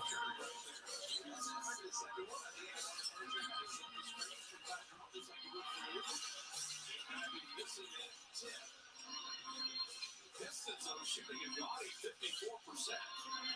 They're 28th in the league field goal percentage. Don't leave Boyan Bogdanovic, who now has 24 in the game. He's a momentum stopper. Boyan's killing us. We play great defense to give up an offensive rebound. And the basketball guys always punish you with the wide open three. Basketball guys, I told you. Tough shot by Klay. Talk about Draymond for a second. Defensively, he's at the top of his game. I mean, not the small stand. He's come up with so many key plays. And it's like the defensive player of the year candidacy has officially begun. Every game, if you just watch it, watch every action. That's a take foul. Got to do a take foul, right? Every game you watch it, he's just always. Are they going to call a take foul? Should be a take foul. I promise you, we still don't understand it. Well, it's just, Yeah, there it is. Thank you. Well, now it's just if it happens in the open court, just yell take foul. Usually. calling that whenever they can, just to get that out of the game. Yeah, I don't mind it though. It's as long as it's being consistent. But back to Draymond, just in terms of like he's always in the right place at the right time. He's always making the right reads. Is JP in there? As smart as he is, he still surprises you with the plays that he makes on a nightly basis. And I think Portland game, Atlanta game, Klay has seniority over JP. He's always impacting the game on that end of the floor. If you know basketball, you appreciate For what technicals. defense is. You'll learn something from him every night. Take guards 1 through 5. That's the other thing. No, JP's not in there. But Moody scores. Moody. Moody feeling it. 7 points. Oh, what a pass by Boyan. Jesus. This guy can play, man.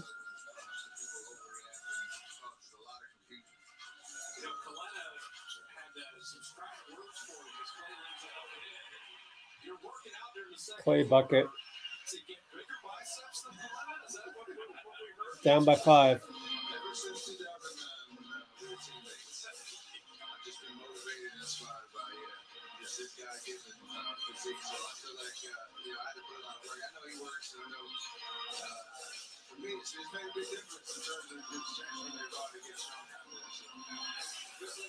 Air ball by Isaiah Stewart.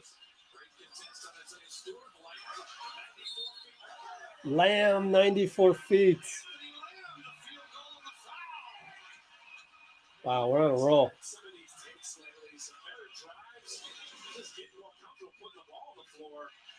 Get to the rim, finishing through contact. Beef Stew thought he had that one for sure. A little twang on it to get it up and in. He's found some different type of English off the backboard. Look at Jordan Poole's reaction. It's just subtle, but he's happy for his teammate. Now, Steph, we saw him having dinner with you Mr. Iguodala had his jersey on during his warm-up pregame today. That kind of solid. Ooh. He's been working really hard. I know his son was a little different. Wow. I don't know if he's coming back or not. He's working hard to get back out there. I know he's chopping at the bit, so hopefully it happens sooner than later. He's going to help us get to that next level. Steph Curry hanging out. He's not leaving. The Warriors get the lead.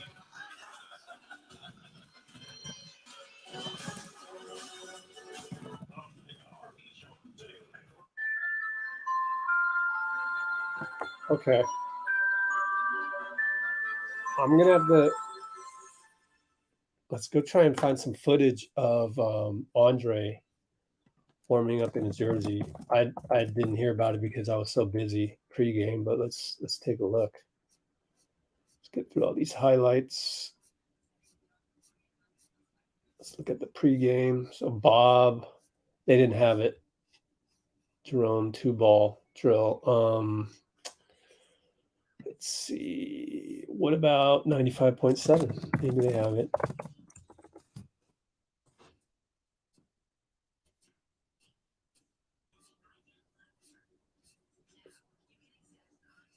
Klay, they've got Klay.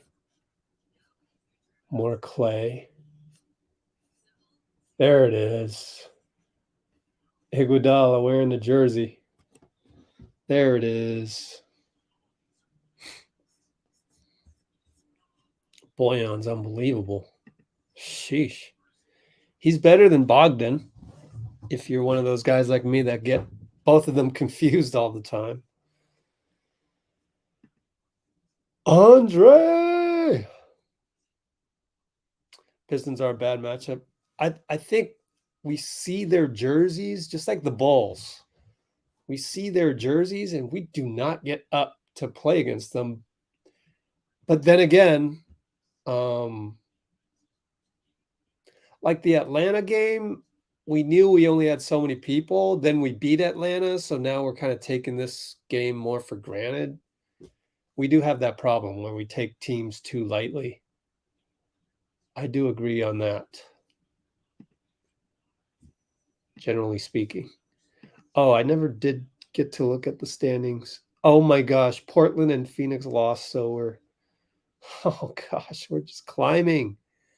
We're climbing. Keep climbing, guys. Keep climbing. Let's listen to Steph.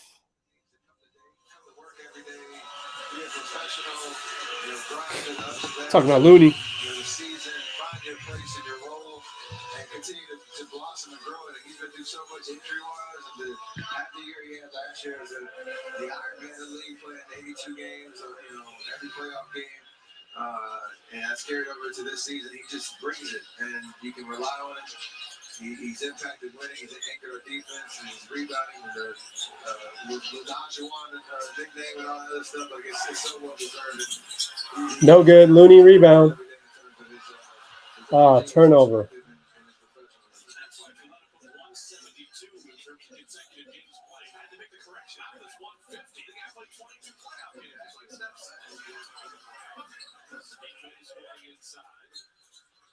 It's so important, like what he does for you guys, the screen setting. Like people talk about how you guys are able to play with like two non-shooting bigs, including Draymond. The IQ, the screen setting, of knowing the air ball. Like the IQ is just through the roof for Bob Lilly, you know. Yeah, and he's acknowledged like it's hard to play center for the Warriors in terms of like all the ball movement and read and react offense. Being able to be a threat as a passer or screener, but he's figured it out. He's been figured it out, and the amount of times he gets one any of us open, the ability for him to continue to create space. Looney's so good at rebounding. Klay came out, by the way.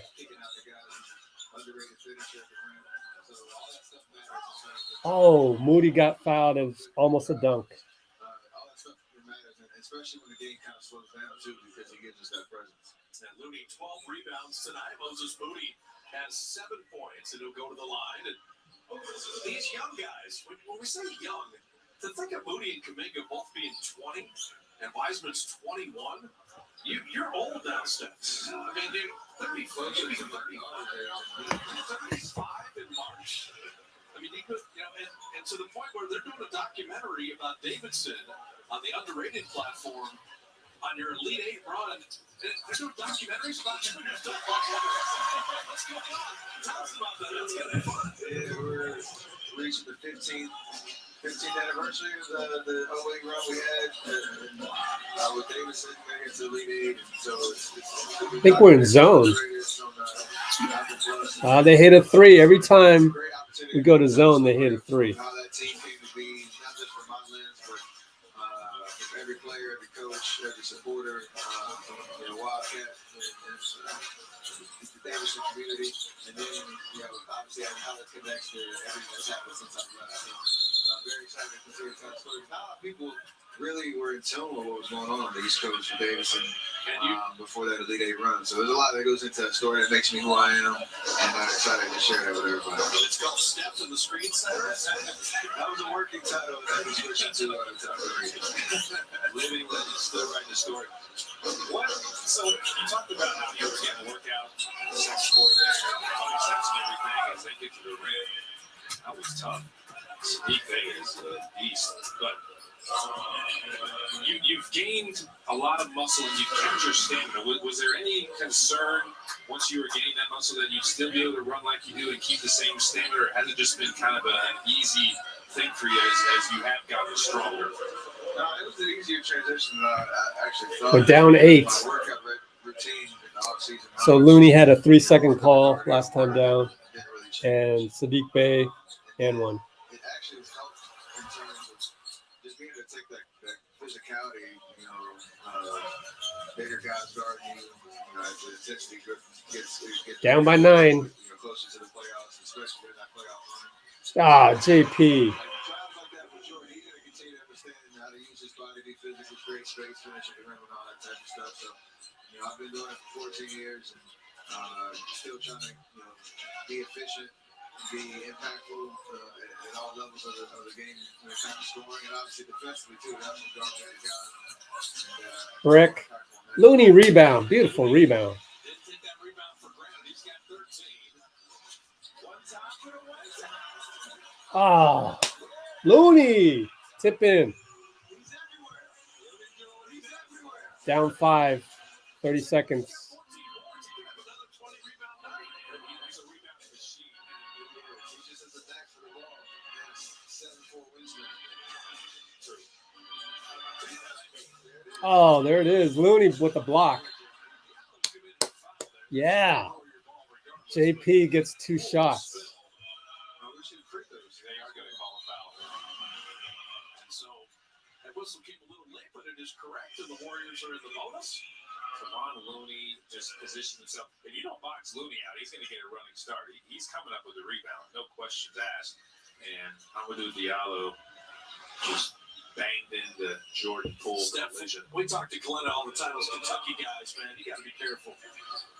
That's what they say about Notre Dame. I've never heard someone say that about Kentucky. Steph, you know what this? I'll just finish this.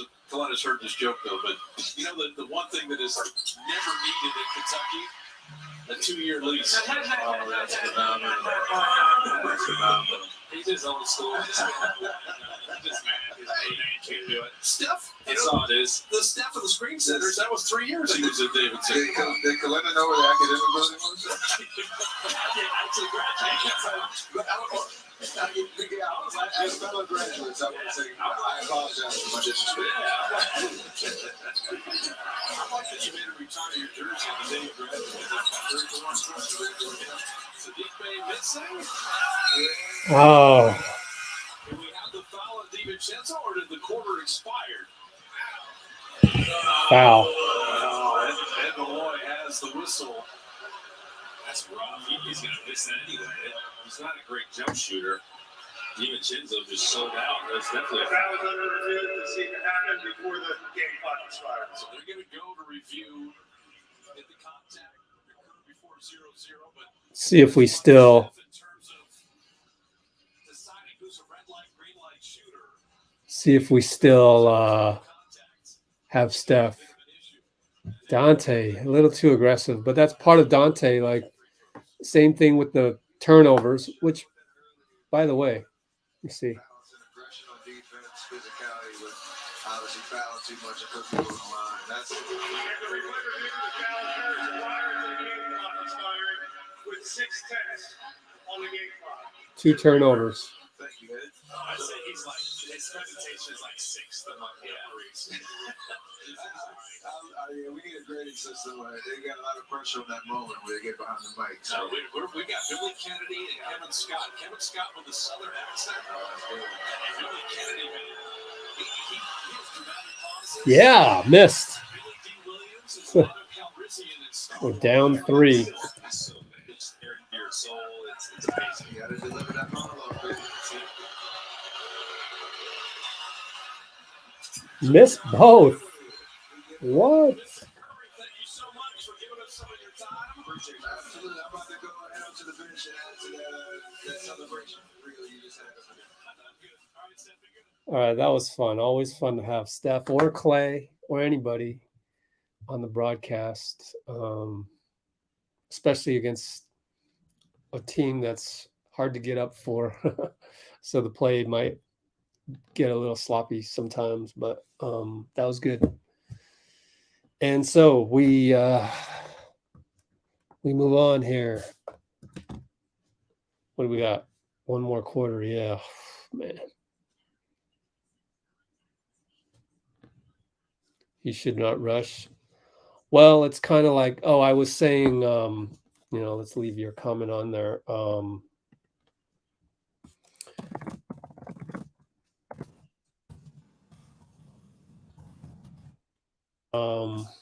We're at the 146 mark. Dante DiVincenzo making a bad foul like that to end the quarter is very akin to Jordan Poole's turnovers. It's just part of who they are. You're going to get the great defensive plays, but sometimes you're going to get a gamble that didn't work. All I can say about that, it's part of the package with Dante.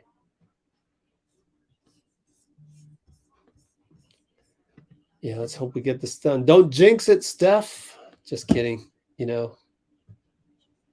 Gotta look out for that. I can really hear the rain and the wind outside. It's nuts. Let's take a look at what else we got on here. Oh, also maybe Janie McCauley had something. Sometimes she has stuff.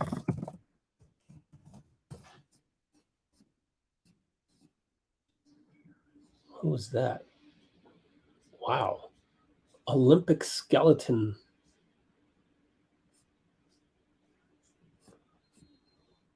Oh, there's the Wigs bobblehead. All right, we're back. Ty Jerome brings it up. Over to JP on the curl. And he gets stopped at the layup. A little bit too much sauce. Too much sauce. Draymond, DPOY block. Excellent.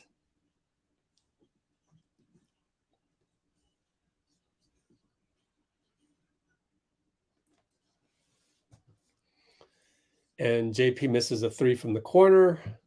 Ivy brings it up. I'm back to doing play-by-play. There's a PBJ to start the quarter as he usually does in his rotation. He's against Bay, pick and roll. Back to Burks against PBJ. Pulls up for 3. Air ball. Excellent defense, PBJ. Oh, yeah, shot clock violation.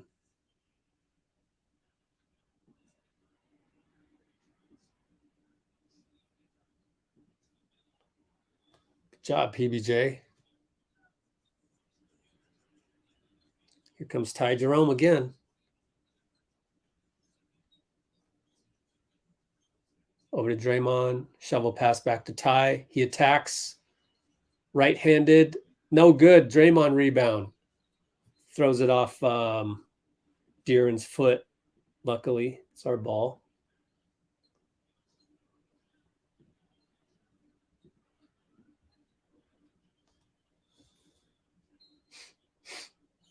Draymond playing great right now. Just great. I wonder what his numbers are. Yep, 6 assists, 7 rebounds. PBJ attacks. Oh, and one, but no. Ended up airballing the little jumper, but he'll go to the line. And as PBJ goes to the line, I'm going to go get me some more Pedialyte.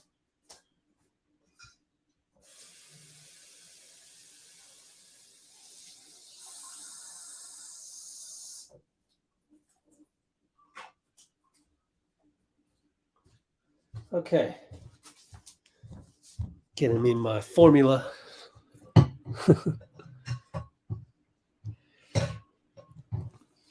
PBJ, did he make both? We're down 1.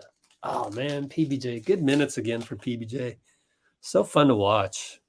Just, this team is so fun to watch. I can't get over it.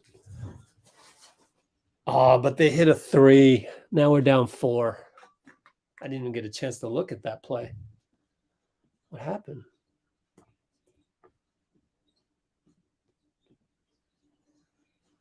Over Jordan Poole. PBJ for 3, short. He's getting shots up. I like that fact that he can always get a shot off. He's so tall. In the lane, no good by Diallo. Poole's mad after the 3. I'll have to clip that, come back. Ty Jerome, runner. Ty Jerome. Yeah, JP shot's not going in. He's 2 for 8 from 3 and 7 for 19 total. Oh, dunk by Ivy past PBJ.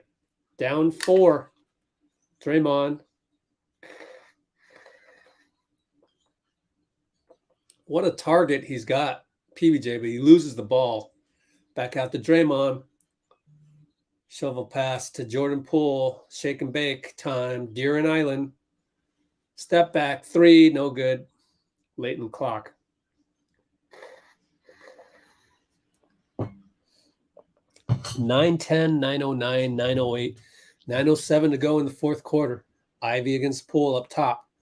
Waves off the screen. Has Alec Burks come off the screen. Pulls up for 2. Easy bucket. Now we got to call timeout. That was a good play by Ivy, quite honestly. If you think about it, because he waved off the screen and he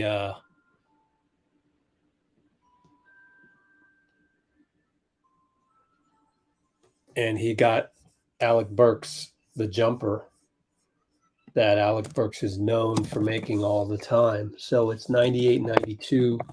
Running out of time here, but still plenty of time, but still, 8:58 to go.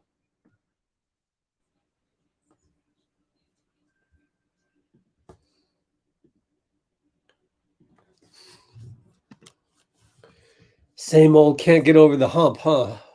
Then again, we haven't been able to get over the hump in like 5 straight games, it feels like. But gotta just be gritty again. We got to tap into that grittiness. Run that offense. Let's keep Amy up there. Let's go Warriors. Down 6. Could be worse. Could be worse than 6. Sometimes feels like we're playing worse than being down 6. But yeah, I do agree with you on that one. On the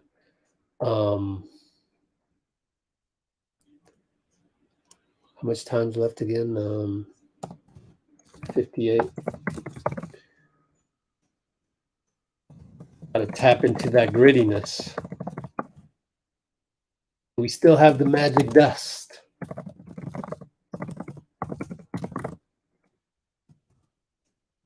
We'll see.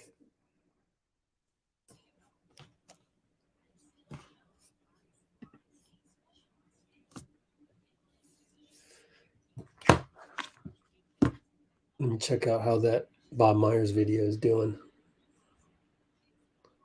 Like, do people just go and watch the interview instead of the game itself? I always found that interesting. But anyway, who knows? Yeah. First off, Klay. I think it's time to bring in Klay. We got 9 minutes to go. Can he go 34 minutes?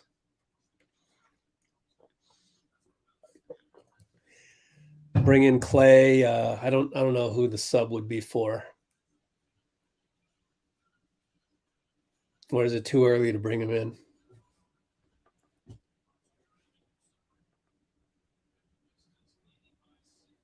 Here we go. Dante, PBJ, Klay's in there. Called it. Jerome, another great drive. How does he do it? Man, he just keeps doing this. Just awesome. Ty Jerome bucket. And he gets called for the foul right there. It's hard, man. Like, I don't want to cut him. You know, we're talking about predictions and looking at the end of the season, which is way too early to do, right? So Ty Jerome is playing great. Can we keep all these guys? Can't cut Ryan Rollins, unfortunately. Late in the clock, De'Aaron turnover to PBJ. PBJ pushes it, finds Dante. Oh, I thought it might be a turnover. Thank goodness. Back out to Draymond. Finds PBJ. Oh, yes. For three. That was beautiful. So beautiful. Wow, PBJ, man. His shot is so pure. Yes, sir. Dante gets whacked on the screen. No call. Alec Burks against Dante. Finds De'Aaron. Finds Ivy for three. No. He's against Ty Jerome. He's going to just pull up. All of that just to pull up. Nothing. Draymond rebound. Here we go down one. Klay layup. Klay layup. Or was it a dunk? I wasn't paying attention. I looked up and he had a bucket. But we were able to get the shot clock way down, and then Dante found Klay, yes, for a dunk. Yes, we're up. We're up. How? We should not be up. But yeah, we're up. 99-98. First time I'm typing GSW into the comments all night long. First time, man. Oh, man. Oh, man. PVJ. PBJ. Golly, PBJ. And we're getting stops. Oh my gosh. We gotta look at PBJ, man, one more time. PBJ. So there's that one, and I gotta just beautiful. That's so exciting to get PBJ so freaking good, man. How do we get him more PBJ? We got, look, he's proving that. You know what I loved about that three was that Draymond knew to find him. So let's take a look at that.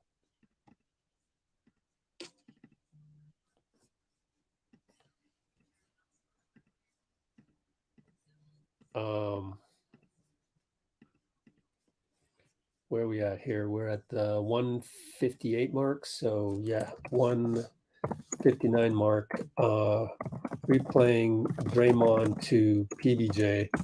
And we are at the 8 minutes 14 mark. Yeah. Dre knew to hit PBJ's shooting pocket.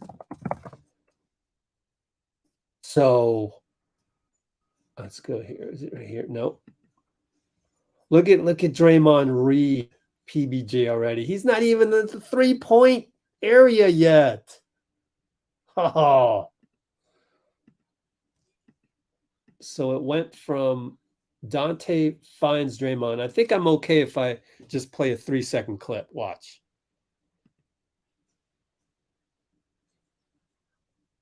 Oh, yeah. Oh, yeah. Yes, sir.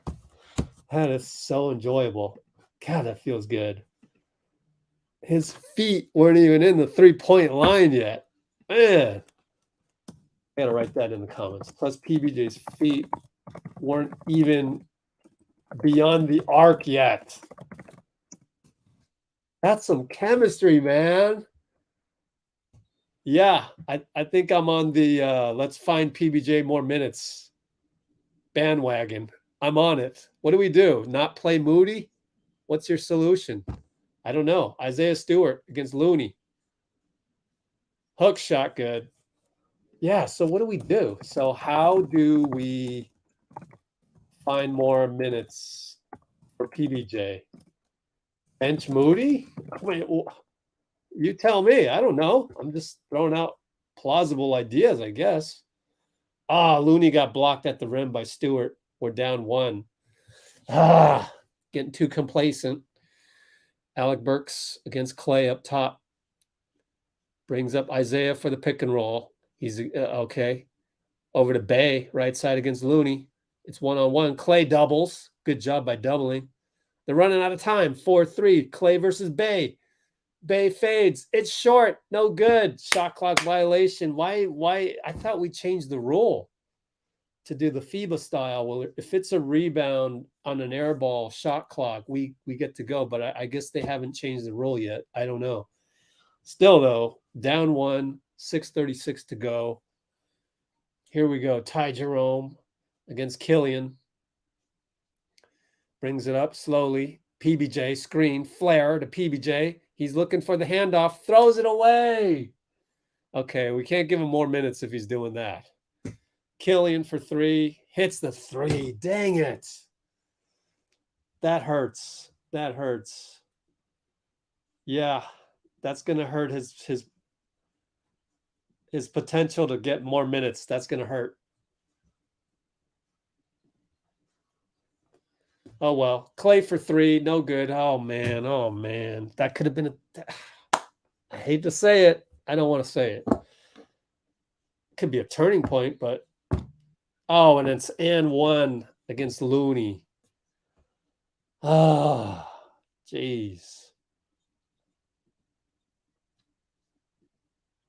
Suddenly we're down 4. So then, Klay forces up a shot. Pretty good defense by Boyan. They come down. Was it Alec Burks?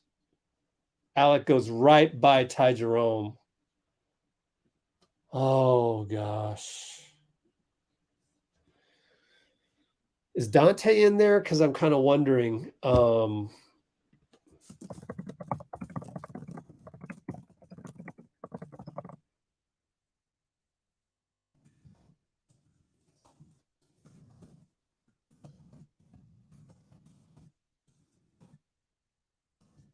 Klay fadeaway for 2, long 2.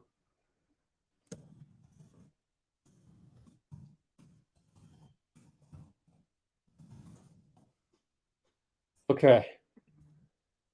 Oh, man, we're down 5. Oh, Dante. Almost a steal. It's off of Detroit. It's off of Alec Burks. Our ball. 5:23 to go. Good grittiness, Dante. I was going to say earlier, maybe if Dante was playing better, then maybe we don't get stuck with Ty Jerome trying to guard Alec Burks, which Alec is probably going to win most of the time. By the way, Ty Jerome's out of the game. Klay for 3. Oh, Klay bringing us back, putting us on his shoulders. Another one of those gutsy 3s by Klay. Alec against Dante. See, that's the matchup we want. We can handle Dante against Alec. We can't handle Ty Jerome against Alec.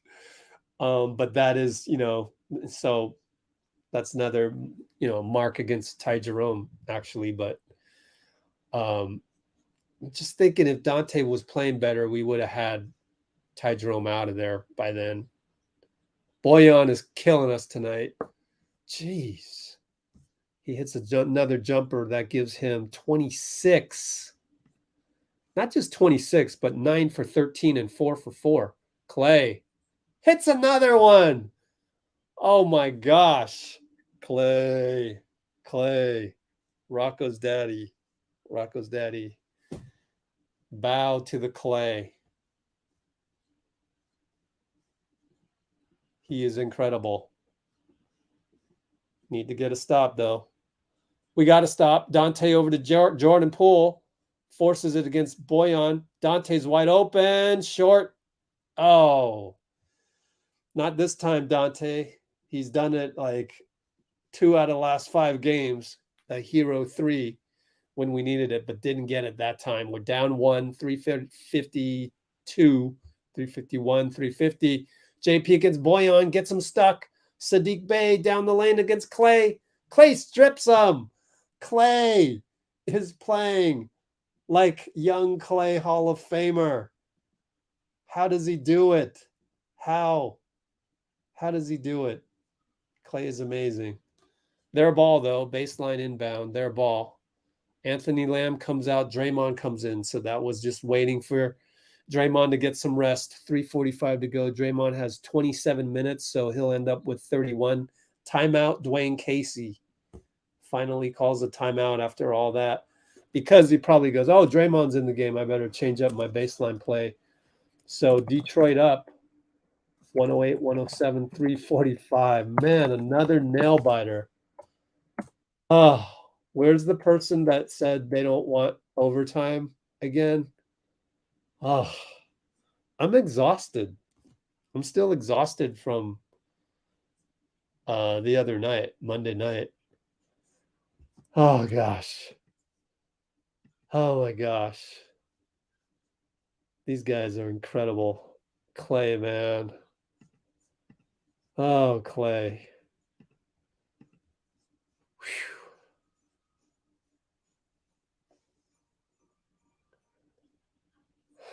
PVJ going to be an all-time Warrior great. Yeah.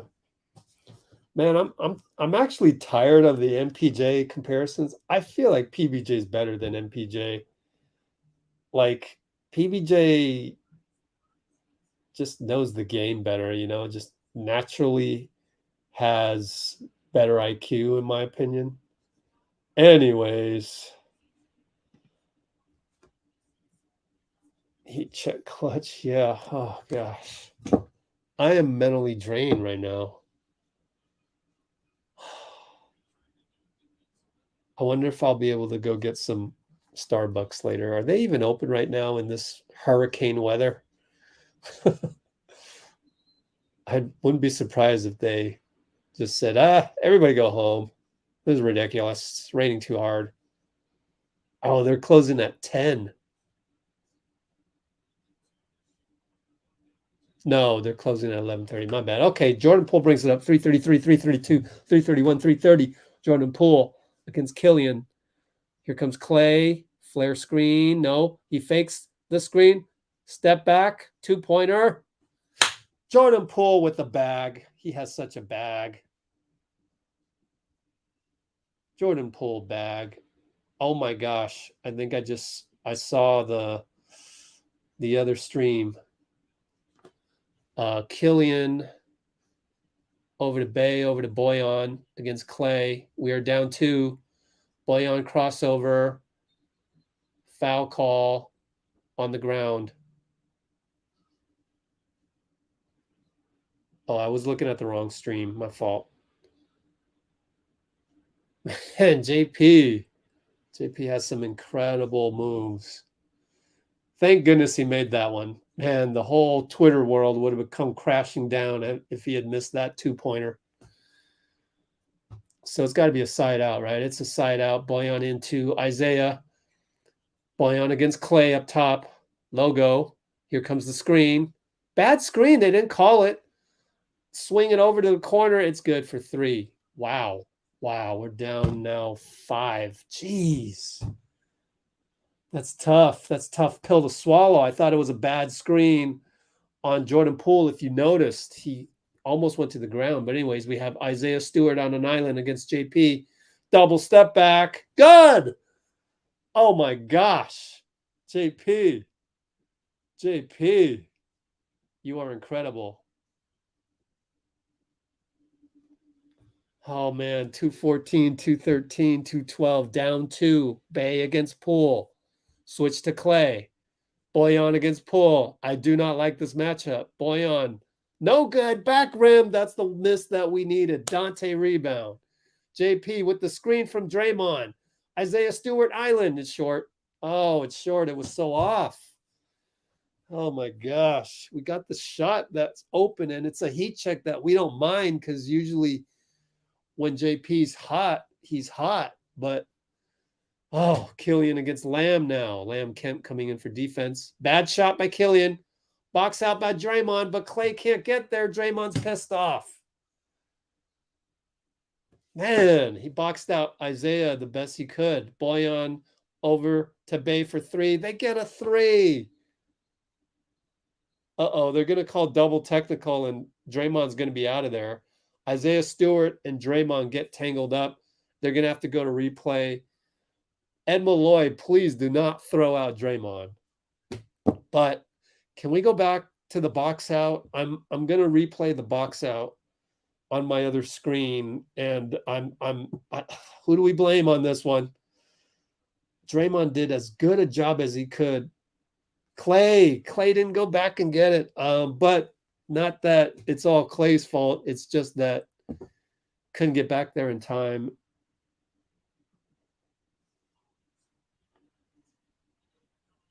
They're just both. Ooh, I think Isaiah Stewart did more bad things there than Draymond. I mean, they got their jerseys tied up. If it's a double technical, then Draymond's gone. So that's what I worry about. Gosh. Timeout anyways. They're going to review this. So we're down 5? Oh, man. I'm 24? Jeez, I don't even want to look at that. I got to hide scores, guys. Sorry.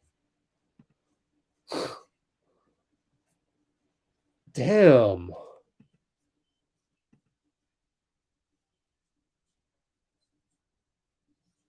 I don't know what's going on, man. Yeah, that was Klay. Should have been there.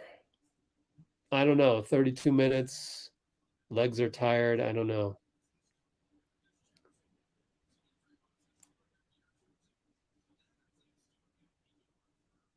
Yep.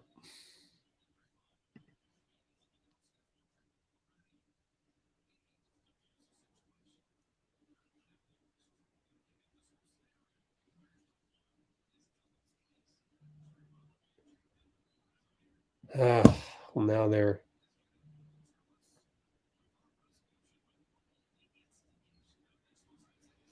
It should be something on Isaiah Stewart. It. How can it not be? Do me some good, Ed Malloy. Let's hear it.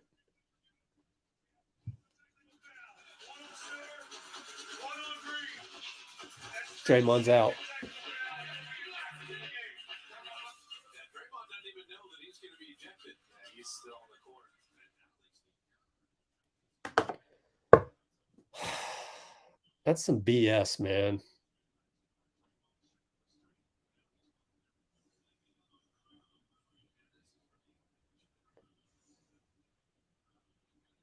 You got to bring in Looney for defense. Ed Malloy is going to fall out of my top 10. Well, you know, I mean, that's what they always call that stuff. And what's the bottom line? Did we get a foul call on Isaiah?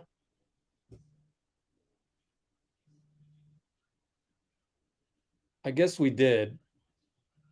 They should put the fouls at 4 because, anyways, we're going to inbound 124. Klay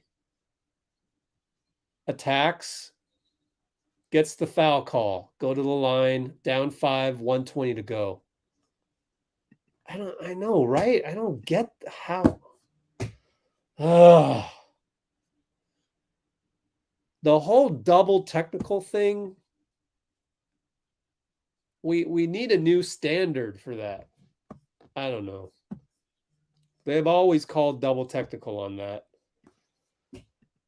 since the beginning of time. Klay hits a free throw. Down 4.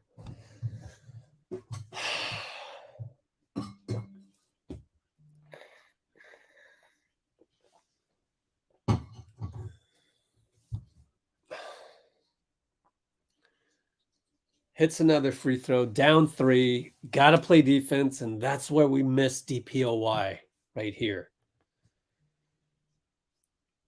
Ah, man. Killian against Jordan Poole. JP looks ready to defend, bending his knees. Don't reach. You could do a foul. I mean, one away. Bay against Jordan Poole. Klay. Oh, no. Looney's there. Looney. Blocked it. JP, careful. Over to Klay. Klay shoots it. It's short. Looney rebound. Awesome, Looney. Awesome.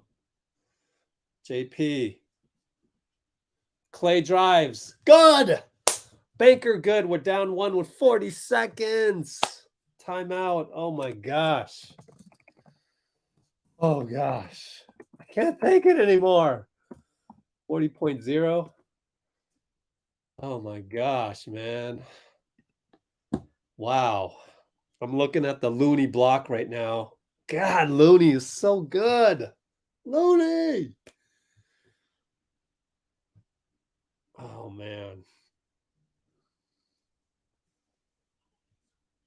And then Looney saved the offensive rebound by tapping it like this and that. It was just incredible. Man, Klay is making some shots, man. He's off balance. It's very GOAT-like. It's very Steph-like to go that angle. And how do you – wow, man. Klay, man. What are Klay's numbers? 27 points. Whew. I hope we don't go throw Jordan Poole under the bus again. He's only got 2 turnovers. I mean, hope we can give the guy a break. Still 24 points. That still puts him 13th or 14th in the league. But anyway, no open threes. Yeah. Oh, my gosh.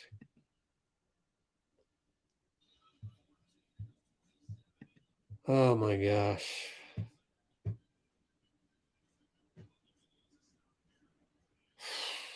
Here we go.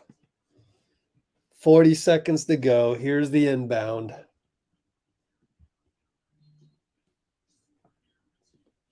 Over to Killian Hayes. They're going to burn clock. Over to Boyan. Oh, gosh. Boyan against Klay. He always goes left. Oh, he throws it out the Bay. 1 extra pass to Stewart. Missed it. Klay rebound. We're not going to call timeout. We're not going to call timeout. It's all JP. Down 1. Oh, gosh. 15 seconds. Klay. Back to JP. Oh, man. It'd be poetic if Jordan Poole got something here. He loses the ball. They're gonna trash him on Twitter. Oh. Could have been redemption. Could have been redemption for JP, but it's instead. Even Klay says my bad. I don't even know why he's saying my bad.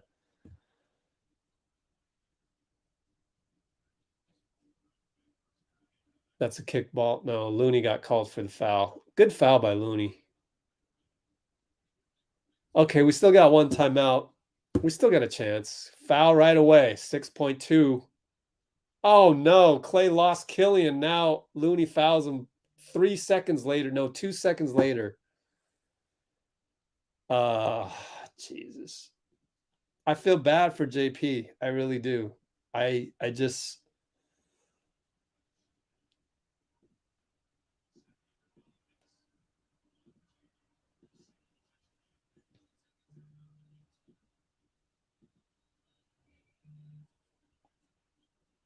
I feel bad for Jordan Poole, but Klay's like, that's my bad. He should have just went and got the ball.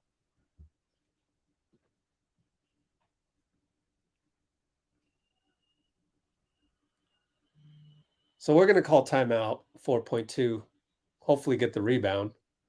Nope, missed the free throw. I mean, made the free throw. I'm sorry. So here we go.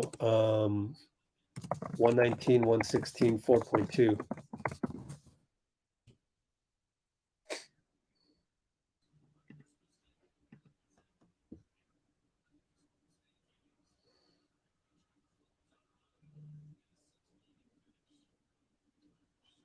Klay said that's on me. JP says no, that's on me. You know, I haven't seen young players just not go through any mistakes. So for me to see Jordan Poole screw up is like that's what I expect kind of in basketball. Like he'll learn, and this heartbreak of that play, it's not over yet. It's not over yet. Can still redemption. Nobody spoil it, please. Nobody spoil it. You know my stream is the slowest on the internet. I still got 4.2 seconds left right now. I'm not going to look at the comments right now because I don't want anybody to spoil it for me. But I just wanted to say that I feel bad for Jordan Poole because all young players are going to go through this, in my opinion.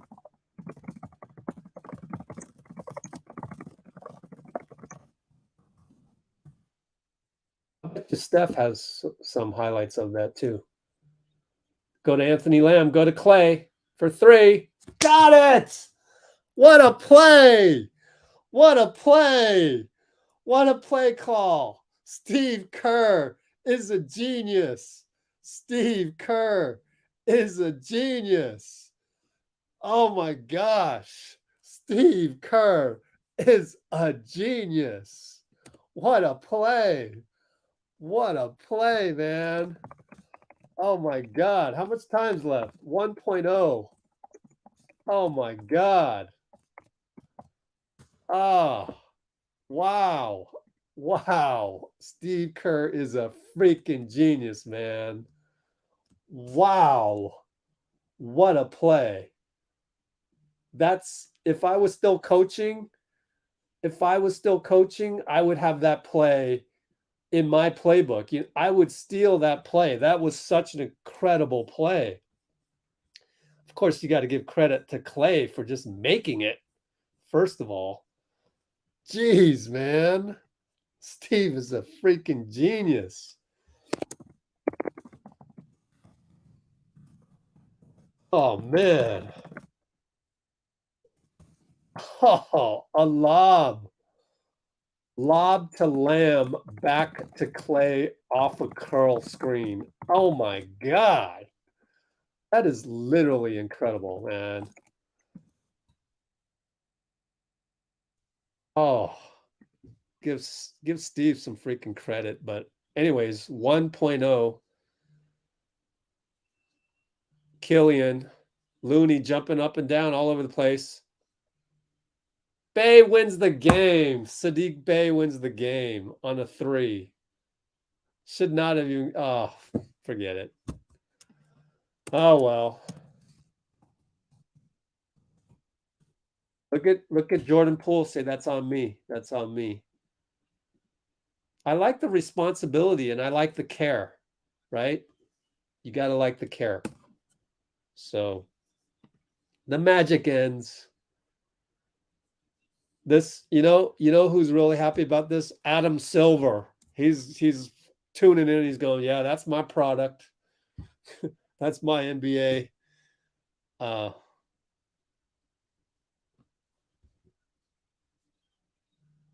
Tough one for Jordan Poole to take.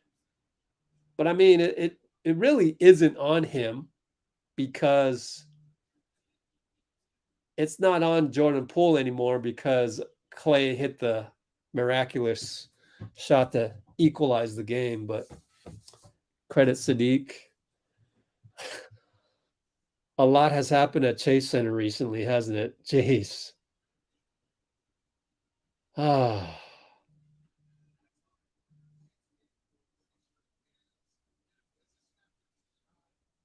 Yeah. JP's going to get lit up. Yep.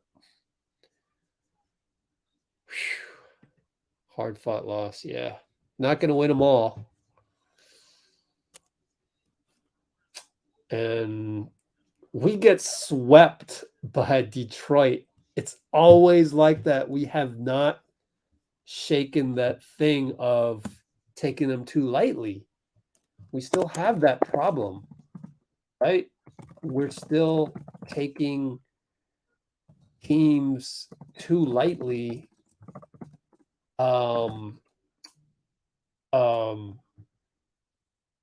We're still taking teams too lightly in that. What was I going to say? Man, I'm out of words, man.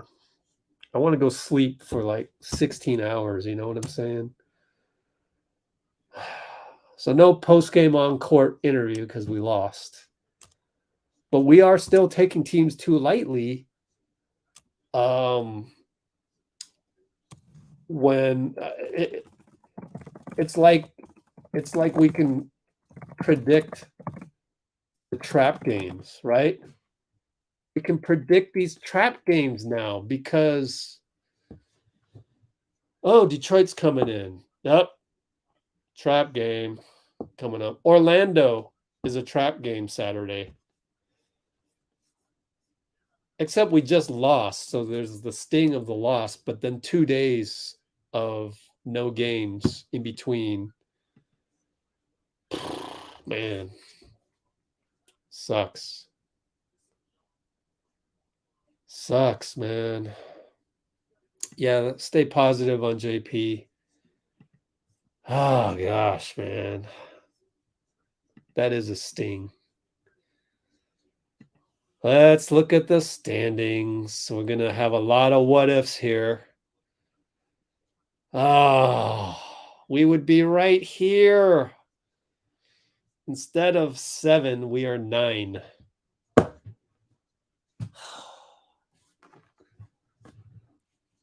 Just got to have that urgency against Detroit earlier.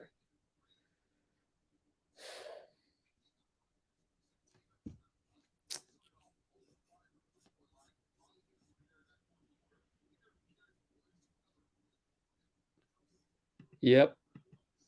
I think I agree with you guys. Like, good stuff. Well, taking a guy out doesn't help him become better under pressure. It's all good. He's way ahead of schedule. He's way ahead of schedule, though. 14 turnovers. That wasn't too bad.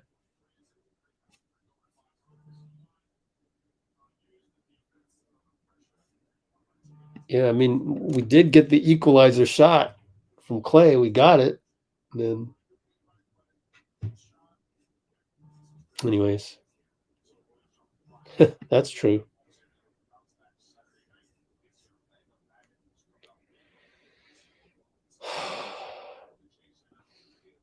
I mean, this type of comment right there, why would you lose faith in your guy? Like, he's our guy. He's our teammate. To say these things with the words you used, that's not very supportive of your guy, you know? Might as well just trade him then. Cut him. If you're going to say that, right?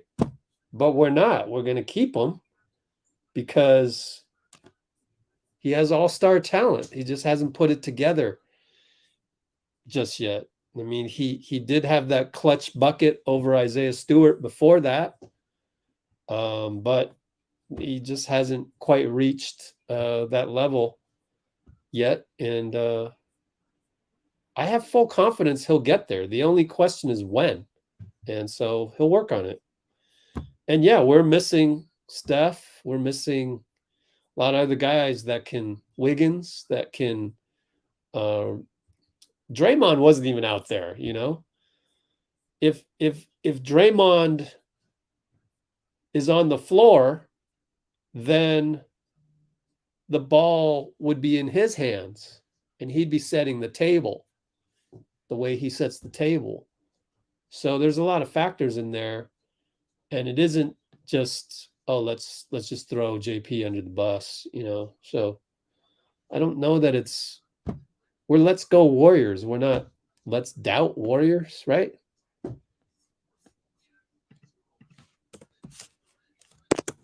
So I had to go on my, 2-minute diatribe again. Every time we lose, I'm up here telling, 123 concurrents to just get through it with positivity. We're going to be fine.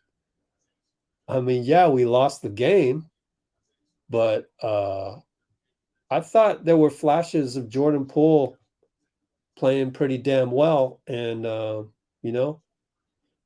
should be okay as the torch gets passed to these young guys over the next few years. No JK tonight, and he takes some pressure off of Jordan Poole as far as the future of the franchise as well. So, got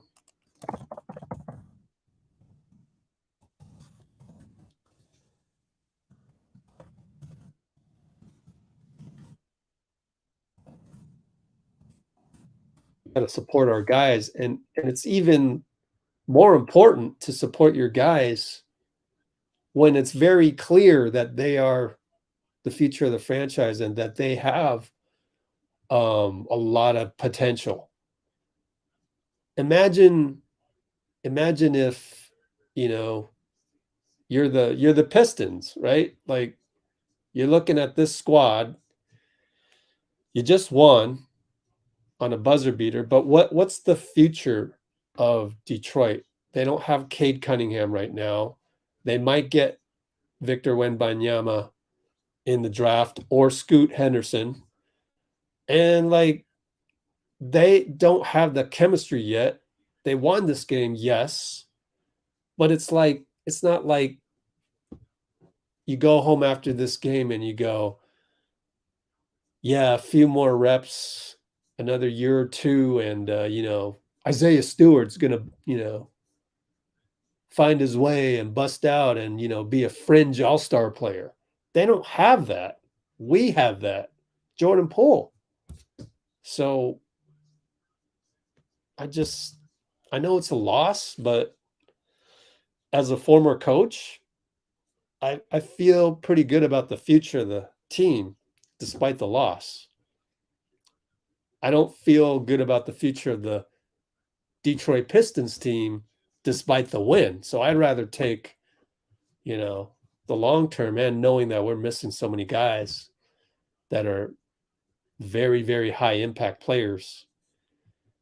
I still feel good about this team, and I'm looking at that loss, 122-119, and I'm just like, we should have lost the game, around the 2-minute mark. Klay lifted us up, gave us a chance, but we won 5 in a row. It's hard to win 6 in a row. We did manage to go back to the well for the grittiness. So good grit. We just didn't take them seriously enough in the first 3 quarters. And like, that is solvable to me. And it's the same thing we've seen before. And if the playoffs were to start tomorrow, I'm just not worried. Like, we're doing good things. And I think that if the playoffs started tomorrow, we would take that team very seriously, whoever we were going to play in the whether it's the play-in or the first round, right? So I think we have a good squad. We have good players. We just lost this one. And it's hard to win NBA games, especially 6 of them in a row. So I'm not going to be mad about this loss. I really can't be mad about this loss. It definitely sucks. It definitely stings in that we had a chance to win it. And we know, like, if this were a 7-game series against the Pistons, same squad, you can't add anybody. we're winning the next 4 games. You know what I mean? Like, we know what we're doing wrong. Jordan Poole knows what he's doing wrong. Draymond knows not to get a technical with the dude that he never seen before. You know, what is his name? Mitchell Irvin. Okay. Can't talk to Mitchell Irvin at all. Okay. Don't get technical with him. You know, all these little things that are correctable. That's hilarious. Killian Hayes slipped trying to man, he almost got injured. Almost tweaked an ankle trying to celebrate. But anyways, right? So I hope you share the sentiment with me that I'm not really mad about this game.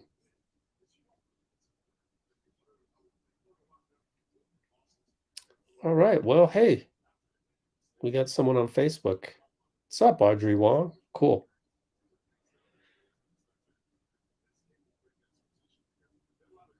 Last tech was BS. Well, the first tech was BS. I'll say the first tech was BS. Because the last tech is they're always going to call a double tech. And if double techs are the way that they're being called, then I guess it's not BS. But is the rule of double techs BS? That may be true. You know what I'm saying? Like, maybe there needs to be change of the rule book, and then it's not always a double tech, but I've always seen that as a double tech. And Isaiah Stewart also got called for the foul. It's just I've never seen that not be a double tech. But the first tech on Draymond, that seemed definitely BS. Like, hardly anything happened. I don't even know. Maybe he said something. I don't know. We'll never know. Ref's not going to tell us. So maybe the rule of the double tech needs to be looked at, but then they're not going to look at it. So I don't know. So maybe I guess bottom line of saying two technicals on Draymond, that first one really didn't make sense to me. And maybe I don't know what you do about the double tech rule. Guy pulls your jersey, kind of hard not to pull back, kind of hard to go against human instinct, especially when it's not really that flagrant. Maybe Draymond just needs to, I leave that out there. Maybe Draymond just needs to go, oh, I'm not touching your jersey, but did you guys see he just grabbed my jersey? Maybe he needs to do that. I get it. They don't want any fights and stuff. Anyways, it's hard for me to go back and, blame the refs for anything. We lost and we could have played better. And to me, the correctable problem is to take these chump teams more seriously throughout. And I know it's hard because it's so different. They're not making the playoffs. We're not going to see them in the playoffs. We're not going to see Orlando in the playoffs. So maybe that's just the Achilles heel of a franchise that has championship DNA. I'm willing to live with it. I'm actually willing to live with it until the point where it prevents us from, say, making the playoffs or something, right? So maybe taking non-playoff teams lightly is just an Achilles heel of championship DNA franchises,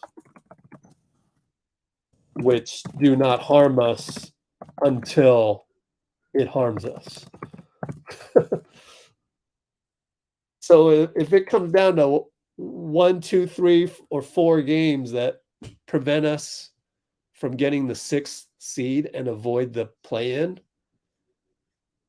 it feels like only then will our guys realize. And even then, we're talking our guys are what? I mean, maybe you could. Is Draymond at fault? Is Looney at fault? Klay at fault for the first 3 quarters? I don't know. But there are other guys involved, like Ty Jerome, Anthony Lamb. They're playing hard, though. Maybe it's Jordan Poole. I don't know. But, like, when we talk about the Achilles heel of a championship DNA franchise like us, usually we include Steph and Wiggins, and I don't know, maybe they need to do something when they're not suited up to say, guys, I know if I were suited up, I might take these guys too lightly, but we can't take these guys too lightly, or something like that. That's why this whole game against Detroit sort of doesn't bother me. And then also Orlando, but now we just lost the game. It's just, you know what I mean? It's like, I'm frustrated a little bit, but I'm not like really bitter about this loss. I don't know how else to explain it. We got Steve at the podium, so let me screenshot that for you guys. And just hope that, just hope that you guys have some good comments in the comments and not let it get too wacky. So Steve podium audio now on.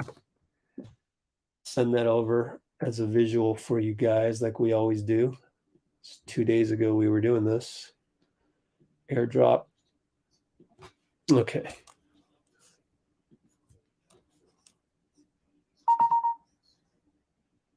Okay. Let's see what Steve has to say about all this. Let's see what he has to say. Let me put this on blast.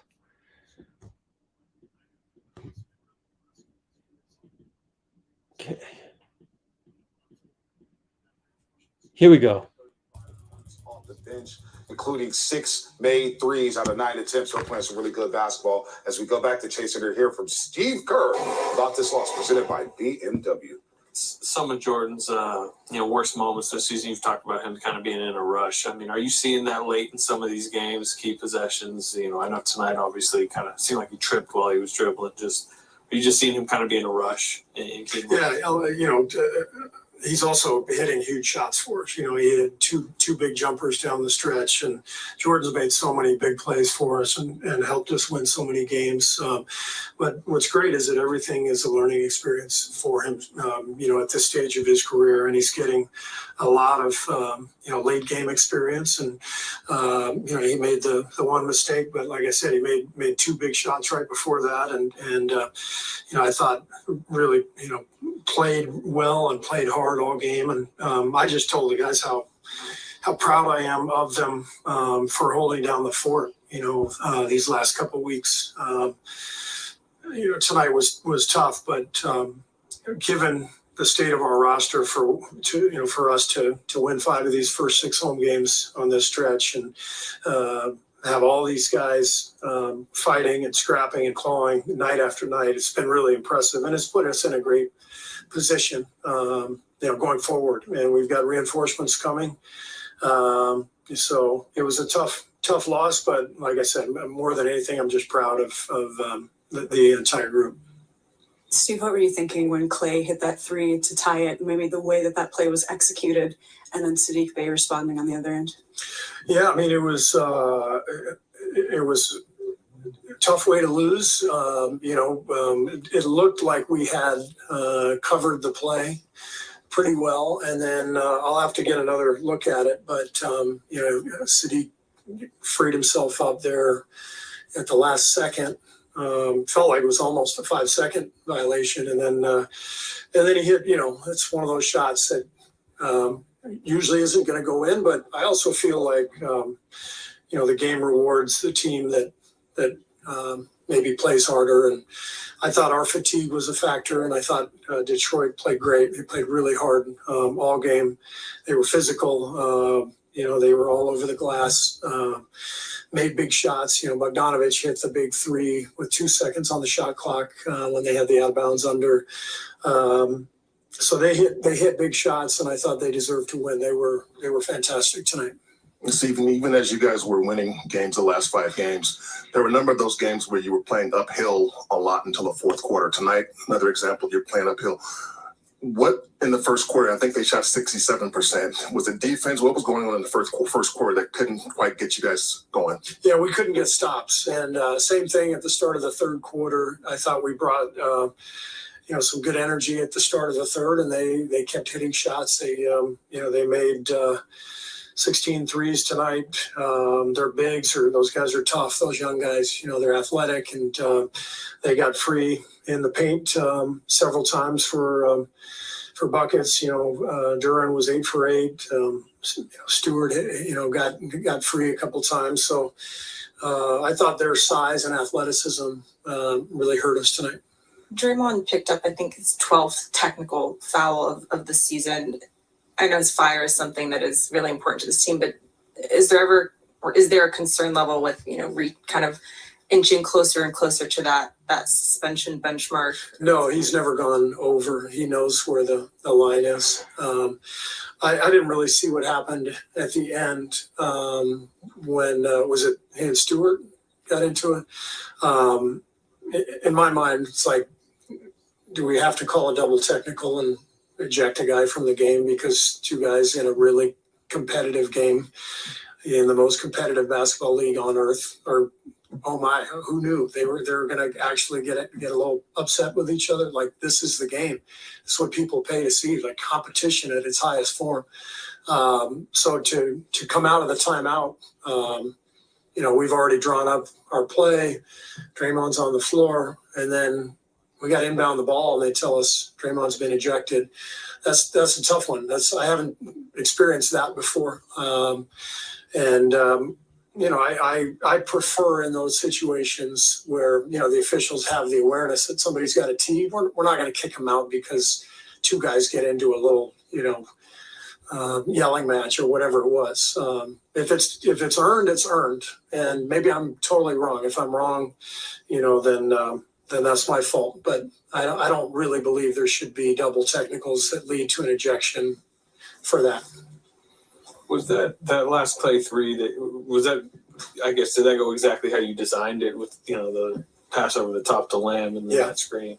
Yeah, that's we have a lot of plays that we try late games. Some of them work, some of them don't, and the guys executed that one really well. And Klay got a good look, and obviously he really got hot late. He started the game slowly, but he really got us going there down the stretch, and got a good look. Looney set a great screen, and Klay knocked it down. I was Steve Kerr breaking down the Warriors' loss as a Pistons snap. Yep. Are they really going to change the rule, though? I just think in the playoffs, they would have known better. And I don't know. Yeah, I totally with Steve on that one. I've just never seen that not called a double tech in the regular season. And I kind of hate that, but they're going to change something that I've never seen called differently over decades of watching the NBA, right? I just don't know how you change the rule unless you are really, the board of governors gets together and goes, okay, we got to really change this rule. The problem is they don't have Draymond on their team, so it doesn't happen to them, but it happens to us. So we're probably, one of the few teams that would, vote for that to be changed, whereas everybody's like, oh, let's talk about something else. We got a collective bargaining agreement that we got to agree upon. Let's talk about that instead. And it's like, I don't know. Don't know what to do about that. But yeah, we could just play better against teams that wear jerseys that say Pistons, Magic, Hornets, Spurs, what other teams are in the NBA here that we just naturally have trouble with? Jazz, Kings. We got to play better against these guys that have jerseys that don't make us have any juice coming into the game. So anyway, 2 minutes left on that one. Took some good new notes. Let's see. Also, team is dead tired. Yeah, true. Oh, what else? Oh man, come on, man. Steven, did you see?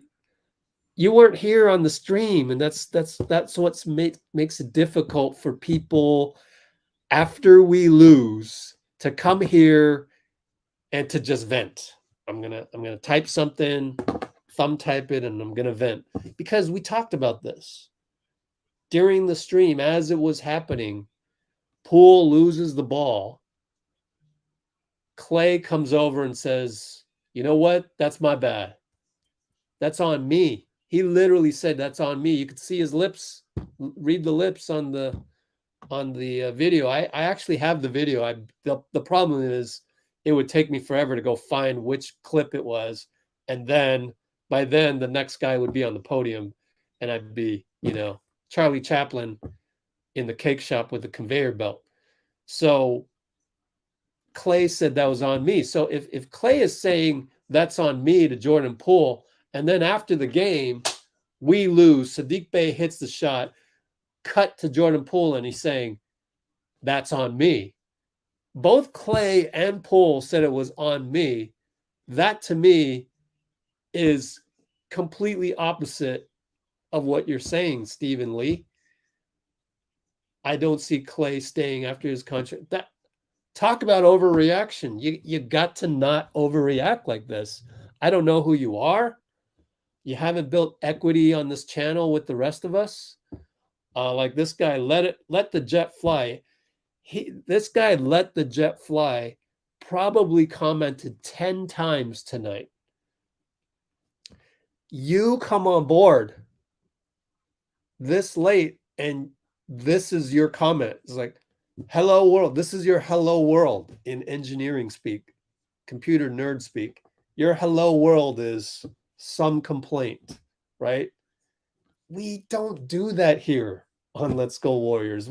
You develop rapport, you develop equity so that I know when you say something, it's probably going to be something, that roots for the team, that's positive, or quite frankly, is a high IQ comment. And it's, not just shooting from the hip and being, a place where you can vent your complaints. So what was I going to say? It's I presented some facts that I saw to dispel that. So I would hope that you take the facts that I presented, which is Klay saying, Jordan, that's on me. I should have got the ball from you. I should have been the one to either turn the ball over or, by the way, we've seen Steph turn the ball over in critical junctures against Orlando Magic in Orlando, second week of the season. We've seen Steph Curry behind the back, out of bounds pass to Klay, which they then memed into a championship trophy, the ball. We have seen this. So to really, really just tear apart Jordan Poole, we should do better than that because we've been there. We've done this before. People probably tore apart Steph after 2016's errant behind the back pass. And look where we are now. I mean, Steph is an all-time GOAT. So remember that Steph. Remember Steph's behind the back pass to Klay that went into courtside seats. Was that game 7? Probably in game 7 of 2016. You can either just be like Twitter and just keep finding ways, different ways to be mad at JP, or to suggest that Warriors teammates would be mad at JP. Do you know that there's a 99% chance that everyone went over to Jordan Poole's locker just now to just say, hey, buddy, don't worry about it. We're good. We got this. I don't care about your turnover at the end. We still should have won. And everybody's going to take accountability, just like Klay did in the moment, in the locker room. That's what you do as a basketball team. That's what you do. That's part of being in a team. That's part of being, that's the essence of Let's Go Warriors. That's the essence of cheering for your team, is you support them through thick and thin. So I guarantee you this is based on instinct. This is based on, I have no facts, but from what I know of the culture of the Warriors, I would bet my life that guys went up to Jordan Poole and said, "Nah, man, don't worry about that. We're good. I need to do better next time so that you're not put in that position, JP." They went up to him in the locker room to say that. And you know what? I'll bet you JP was like, no, that is on me. That is on me. I want it. That is on me. And if anything, they probably had an argument about, who's taking responsibility for this loss, which is what you want to see. And I'm not worried about this franchise. I am worried about these, trap games. We're very, very susceptible to trap games like this, but we did win 5 in a row. That's pretty damn good. It's hard to win 6 in a row. So I hope I don't scroll up and see too many people disparaging JP.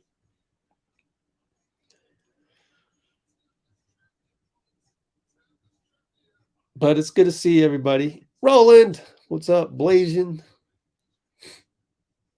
Here's a silver lining of it all, half glass full or half glass empty. Really, you could look at life either way. Anything that happens, anything, right? I told you guys already, I was at an Oakland A's game a couple months ago with a friend of mine.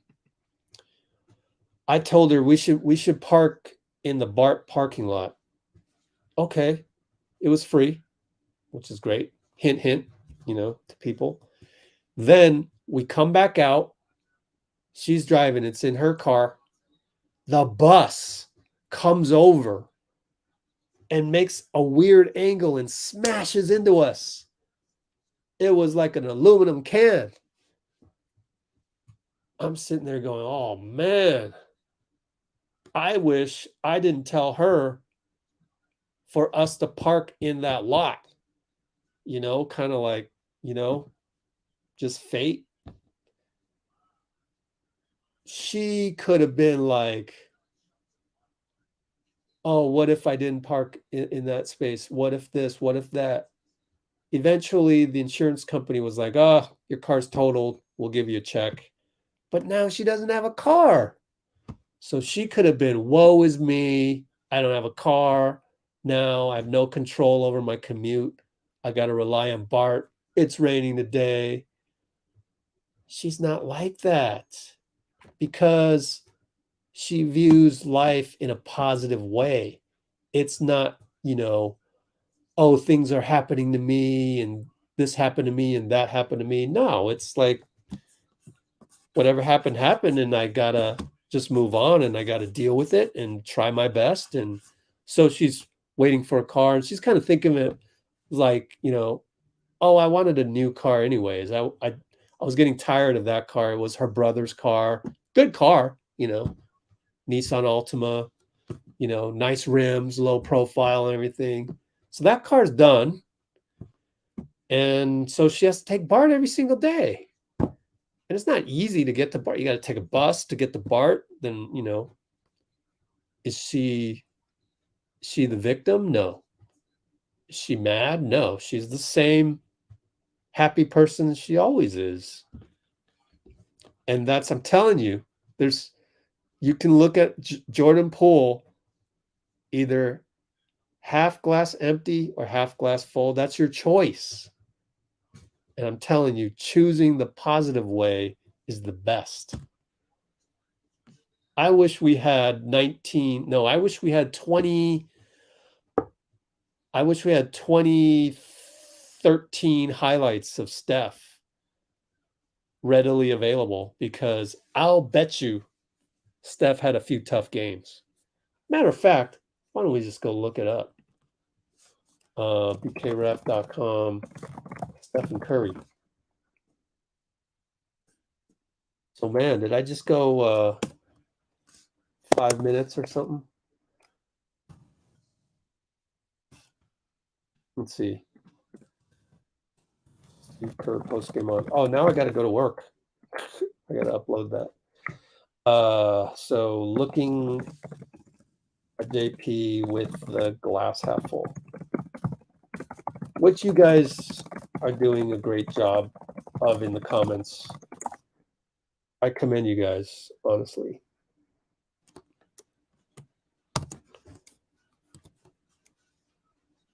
Good stuff in the comments though, man.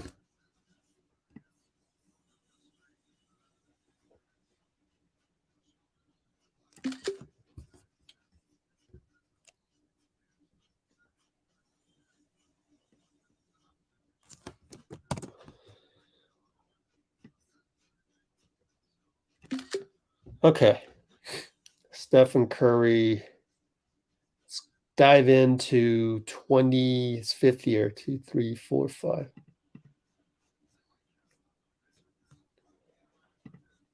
Let's see. 8 turnovers. 33 points. Won by 2 points. 6 turnovers. He had 20 turnovers in the span of 3 games. Lost by 4, lost by 4. Here's an 8 turnover game, lost by 22. Where's a close one? 9 turnover game, won by 1. 7 turnover game, 7 turnovers, lost by 4. 2 for 10 on threes. He had a few JP type games, right? So if he turned out all right, I think JP will turn out all right. Okay, I got to go put a quote onto the upload here. Kerr. I think I can find a good quote. I think it's Jordan Poole related. Let's see. Jordan Poole's also hitting huge shots for us.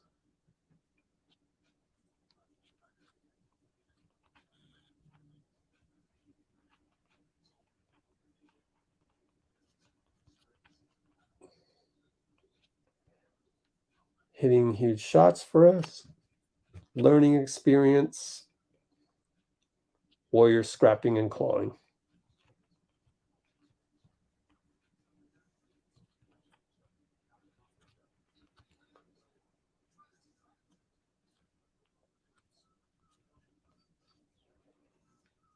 Okay. Had a little bit of Klay in there.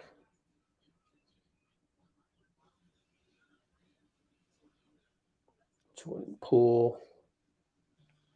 What else did he talk about? Klay's big 3, playing uphill. Draymond's 12 technical.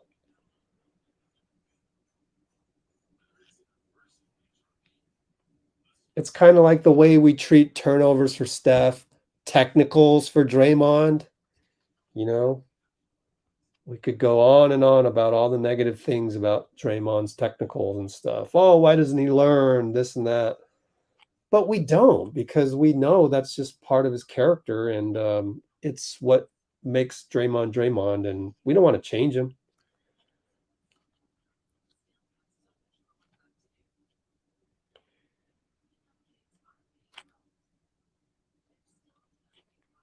So JP, he'll get there. Full confidence in that. Just part of the journey. So I don't know who else is on the podium. Let's see. Get anybody else? I don't think so. Maybe having trouble finding somebody.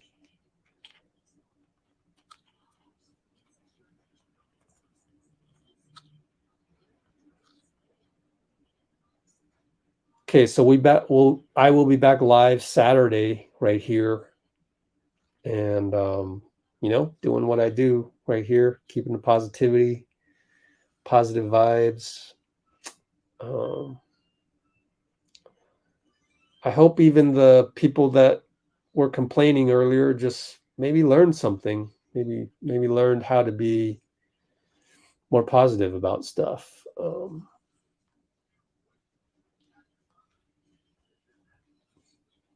Always want to try and teach, but you got to be willing to hear the wisdom, to learn something. You got to be willing to do that. You got to have that humility.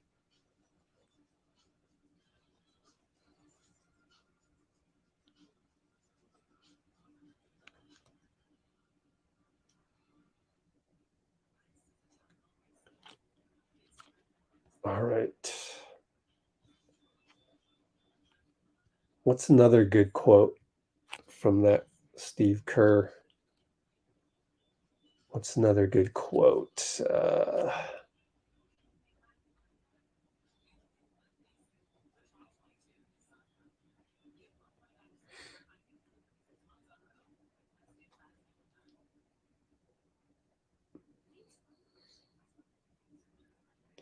Holding down the fort. Yeah, I like that.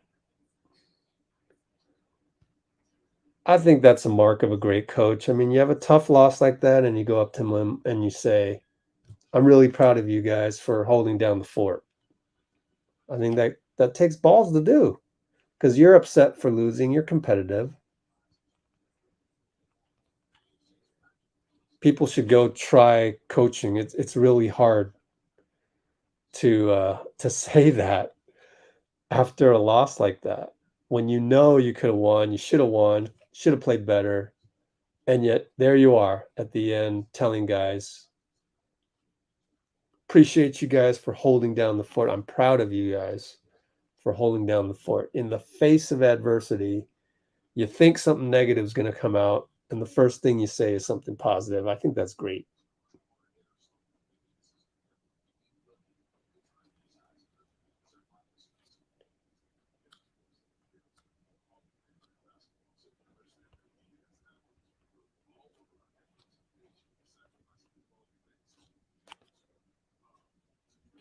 All right.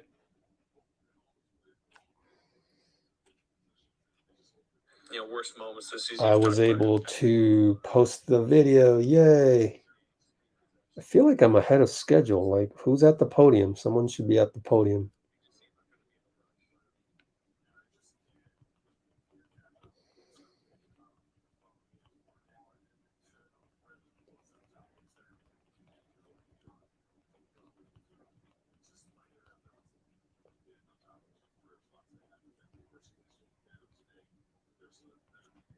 Okay.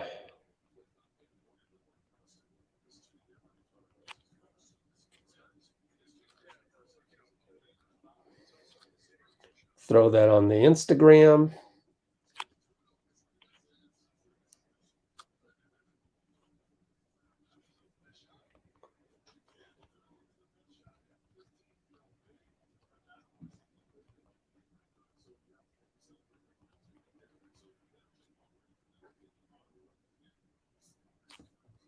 Almost done.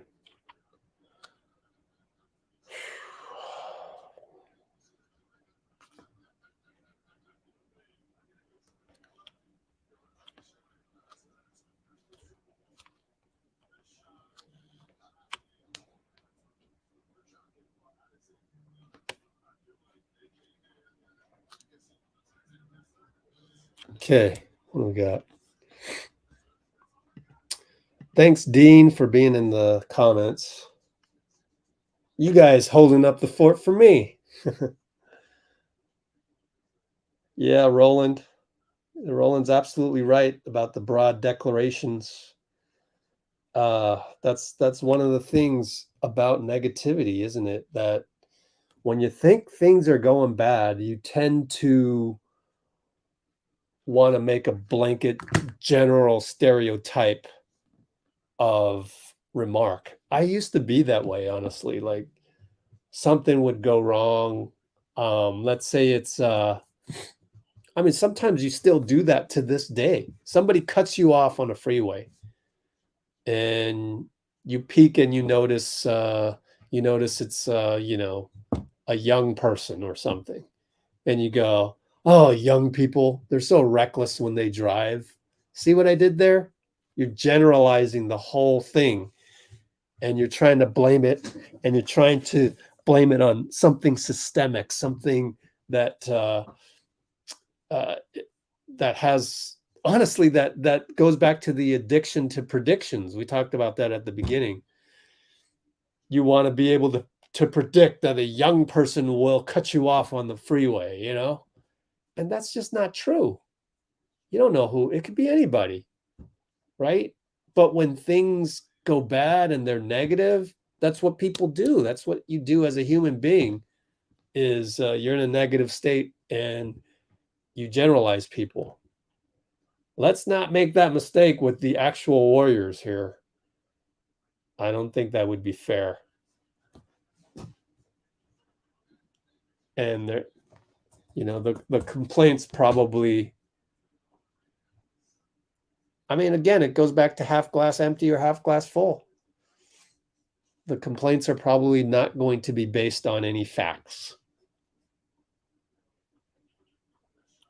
All right, DV, take care. Yeah, JP. Right, people keep forgetting this. They keep forgetting that Steph took a while.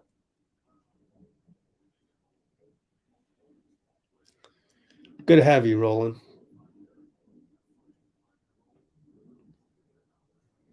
The bench has gotten pretty damn good, aren't they? Man, we're playing two-way guys a lot of the time. To me, that is super impressive as a franchise, especially when you've got guys down. All right, we are finally going to get somebody on the podium here.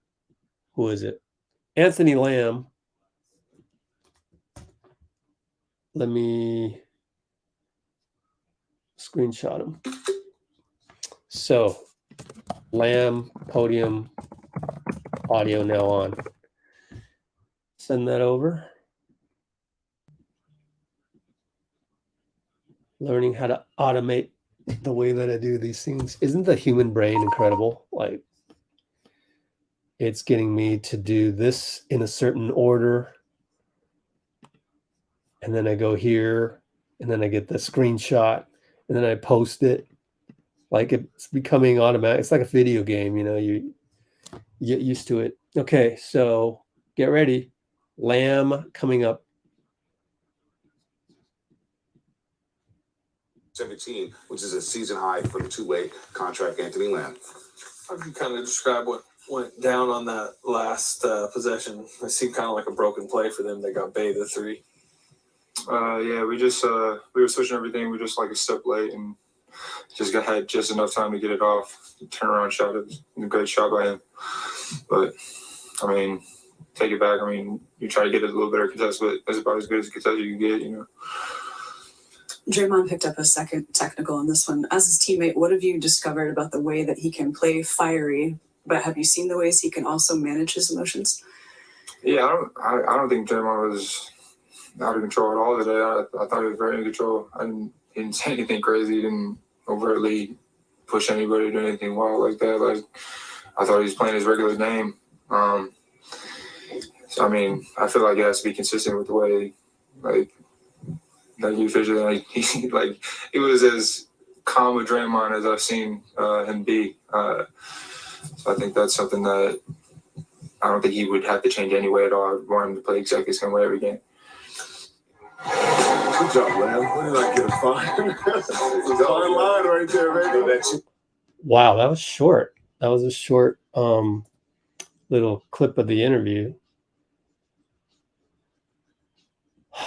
But I guess the TV producers have something in mind. They need to move on because it's commercial time, and they got the post game that they're going to do with Kareth and Monty.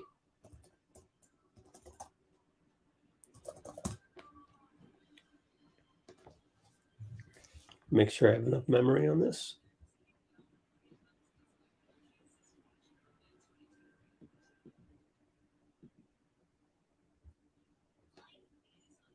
Ooh, only 15 gigs left. Hold on, let me delete some stuff.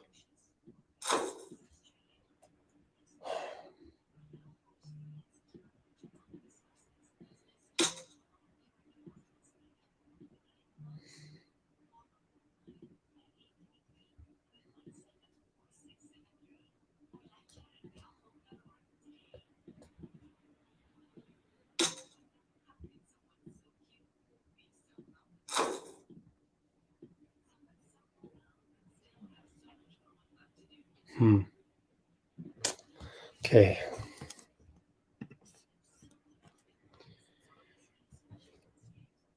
I know, right? Pull stats to Ja are crazy similar. And I think Trae Young too. By the way, if you look at so I almost want to keep Steph up here for further discussion later when we talk about Jordan Poole every single game. Every game we talk about what the roster should look like here. Ah, damn it. Forgot to show you guys what the roster should look like going into the finals, right? Then also every game, now we got to show Steph Curry's struggles with turnovers in his 5th year. And then now there's also NBA leaders in stats. Season leaders, right? Can we just take a look at this? Turnovers, right? Look at this. Look at this. Look at these names.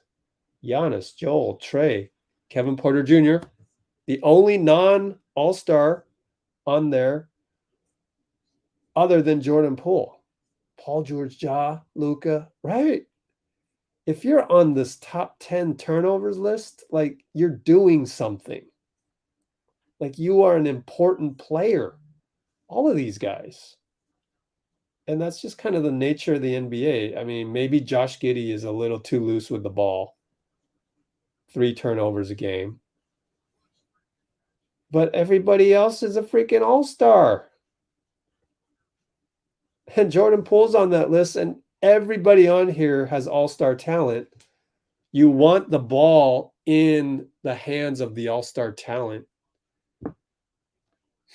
That's what you get with all-star talent. That's just what you get. So if you know, that's just the price you pay having all-star talent, and it takes a few years to cut down on the turnovers. That's why Steph isn't on this list till way the hell down here, right? If you're in the top 10 in turnovers, it's like you've got some talent. It's just an odd little quirk about turnovers.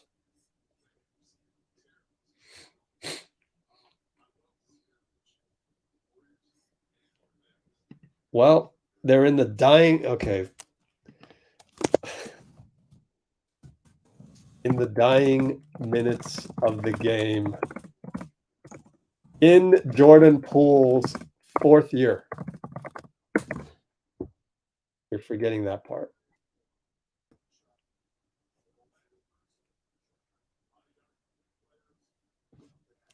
Missed 3, sure. I mean,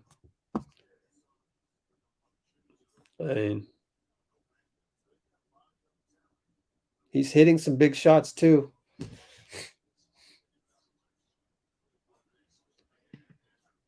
Maybe we should talk about PBJ. Don't forget, PBJ turnover at the end led to a 3 the other way. Even at the time, I was saying, I hope that's not a turning point in the game. So PBJ isn't perfect either. And yet, nobody's talking about that. Like, his turnover was even worse because it led to the 3 the other way. And it changed the momentum of the game because it seemed like we were turning the corner. We got the lead. Then the PBJ turnover, they hit a 3. And now we're going downhill again. But we don't talk about that because people in the wrong state of mind want to blame somebody, and they pick the easiest target. They pick the guy that's already being blamed by other people and just pile on. And, it's the bully effect. The bullyism, online bullyism part. Nobody's talking about the PBJ turnover that led to change the momentum of the game. And I'm equally not as mad at PBJ too. I'm just bringing this up as this is what you do, like in front of a jury. You go and present like your logic, A, B to C. Let me present a different example of A, B to C and see how kind of, silly it is for you to choose this one rather than this one when they're pretty equal. I mean,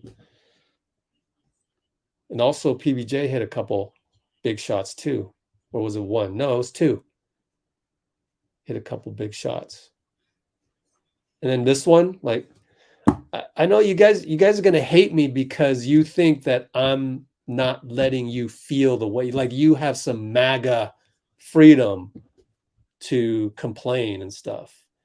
All I'm doing is, I mean, you can paint me whatever way you want. I mean, all I'm doing is showing you how to stay positive about everything. And like, Poole needs to chill out in the clutch.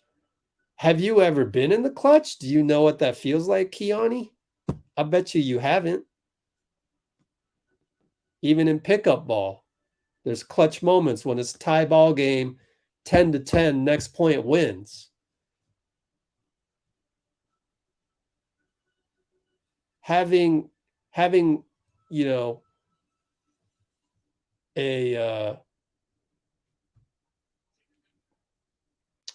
the confidence, the transcendent experience of being the man in the moment, of having no doubt, because an inch of doubt grows to a foot, right? That's where JP can't let this inch of doubt grow to a foot. So as far as him chilling out, it's not easy. You're treating clutch play as if it were some, a free throw. And even a free throw in the clutch is tough to do.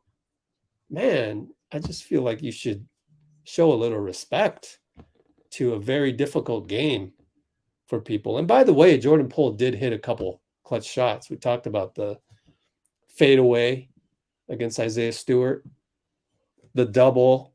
We had the fadeaway. We had the double step back. Both against Isaiah Stewart, I believe. Man, you guys, it's like you're hunting and choosing things. He needs to chill in the clutch. Like, what do you know about the clutch?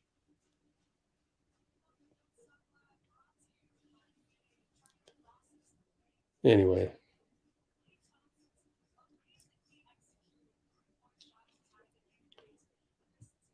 PBJ was shooting the gap. Yeah.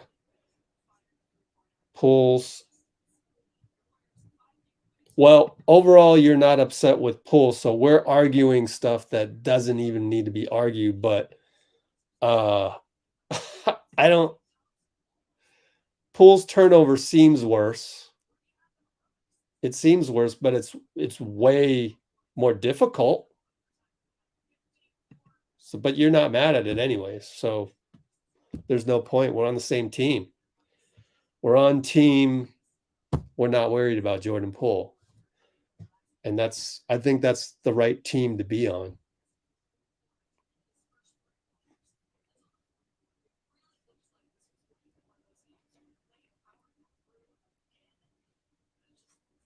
That's a good point right there. Yeah, you really can't have it both ways, right? All right, Klay's at the podium finally. Oh, gosh. Here we go. Okay, let's go to Klay. Oh, I went away from my usual. Okay, so Klay podium audio now on. Send that over.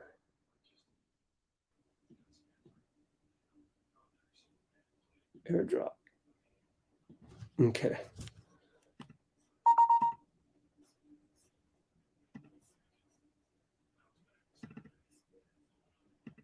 Stop screen. Let's go to Klay. Okay.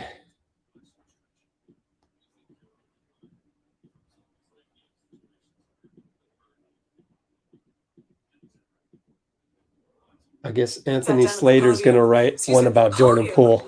He's asking a lot of Jordan Poole. On a tough finish. Klay, how frustrating was a loss like this? I mean, it looks like you guys, every chance you guys got to get close against Detroit, they would come back and nail a big shot after you guys would cut the lead to like 3 or 1. Well, it never feels good. I thought we fought really, really hard tonight. I think the story, I mean, we fought very hard and gave ourselves a chance to win it. Bay made an incredible shot, so credit to him. But just a hard-fought, gutsy effort, and I'm really proud of every single man who played. I mean, 5 wins in a row at home. Hopefully we can bounce back Saturday and another one in a couple days after that. So we have a great opportunity to really finish great on this last home stretch.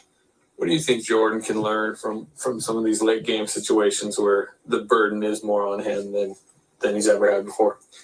Well, I told him at in the locker room, there's a reason I threw the ball towards the end of regulation is because he's like that. He's a clutch player. He's a shot creator, and we would not have been on this win streak without him. So I know that we all go through those lapses early in our career. I mean, I remember missing 2 free throws against the Nuggets when I was my second year and just leaving the arena in my uniform. So it's like we all got to go through it. Steph went through it, and Jordan, we're going to continue to trust him with the ball in his hands because he's like an engine that makes us go. Klay, how confused were you and everybody else when Draymond all of a sudden is gone from the game with about a minute plus to go coming out of that timeout? Yeah, I was unfortunate because Draymond is such an important piece of what we do, but still could have had a chance to win. And yeah, sucked. He got kicked out. I mean, but it's not his fault we lost. Like, we had a great chance to win. Klay, you guys sold out Chase Center again tonight, despite all what's going on with the weather outside. What are your thoughts on all the fans who braved that storm just to be here tonight? I hope they can get home safely. That's the most important. But they were great, this whole run. And I know they will continue to be. We appreciate their energy. They've helped us will us to wins this whole season, and there's a reason why our record's so great at home is because it's a reflection of the energy that we feed off from them. Can you drive your boat through a storm like this? I could, but that's just not ideal. Have you seen The Perfect Storm? It doesn't end well. So I'm not trying to do that. But she is a beast. But yeah, it's just too bumpy. Obviously, development isn't linear, and for Jordan to kind of go through these growing pains that you mentioned you also went to early in your career, just how do you help a young guy get through this? He was obviously really disappointed in himself after that turnover with 6 seconds left. You just tell him it's going to be all right and continue to work hard. And there's a reason is that he's an NBA champion. We would not have that banner without Jordan's efforts. So it's just about sticking to the process and working your absolute hardest, and the work will reveal itself. So I have no worries about Jordan. I think we're much better than our record reflects, and we're not even whole yet. So we have a lot of great basketball ahead of us. So it's not time to hang our heads. You mentioned early in your career, walking home after a Nuggets loss. Do losses like this sting more, particularly regular season losses, sting more early in careers? Yes. Why do you think that is? Because you want to be so great every night, and you have a high expectation of yourself. I know Jordan does. I do as well. And you just expect to be great, even if it's, unrealistic to do for 82 games. You still want to be your best, and it never feels great when you go home after a game and you feel like you could have done this differently and could have helped us win. But that's just a part of being an athlete, is the ups and downs and embracing that journey. Klay, do you feel like? Nice to hear from Klay Thompson after this. Embrace that journey. They keep telling us that all the time.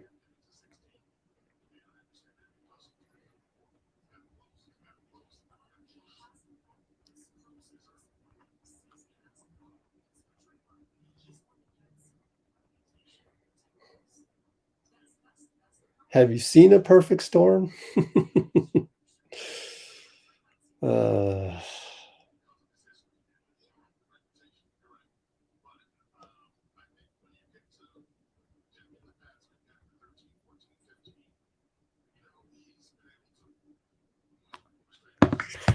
Okay.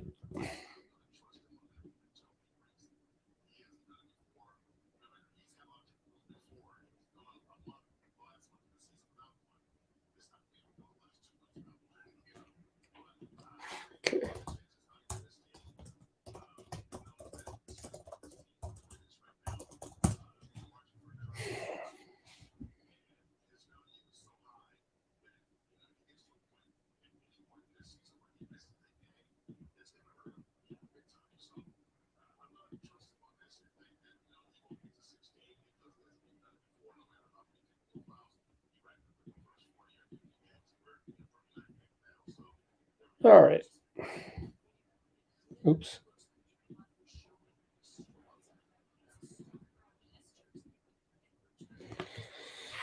Okay.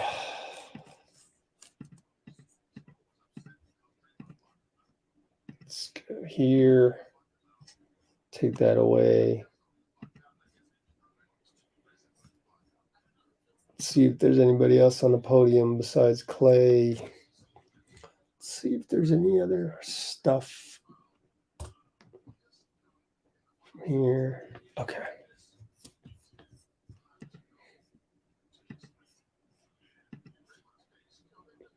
Cool.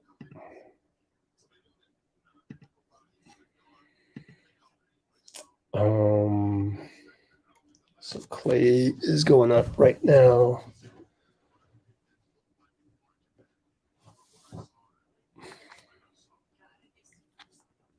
A lot of dumb comments coming in. Actually, not a lot on the channel.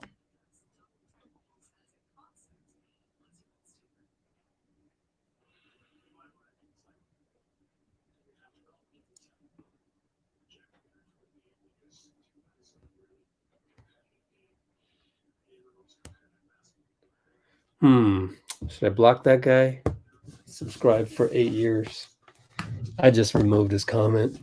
He said trade JP. So like, that doesn't help. Then everybody's going to pile on underneath that comment. So No choice. Then we're going to get really dumb follow-ups to that. So that's the beauty of YouTube commenting. Unlike Twitter, you can't delete anything in Twitter, which is so lame. Can't delete any replies, but anyways, you can on YouTube.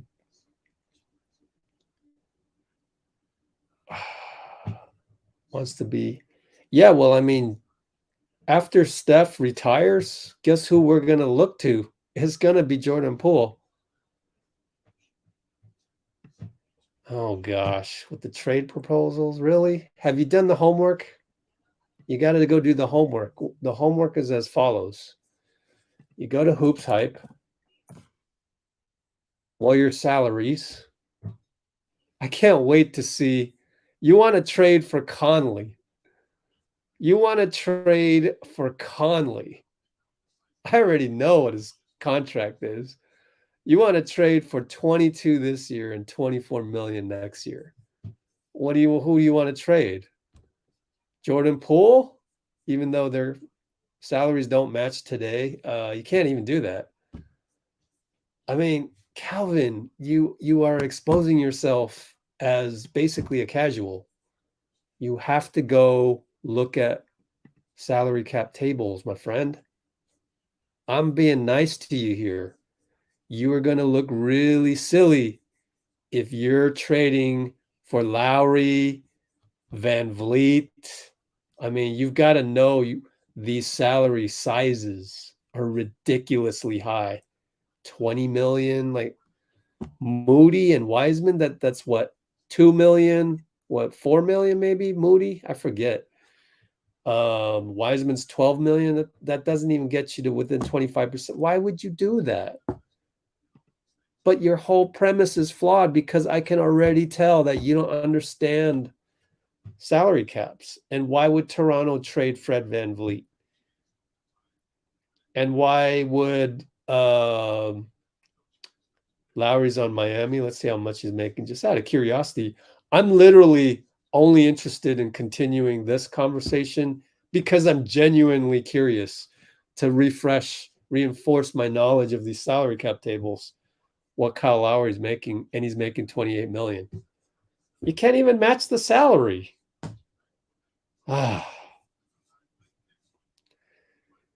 Let me give you some advice.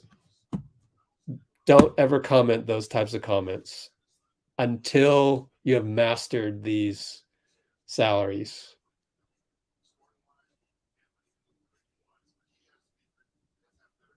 Wiseman 9.6 million, Moody 3.7. That's a total of 13.2 million, 13.3 million. And you just talked about a guy that makes more than double that. Next topic.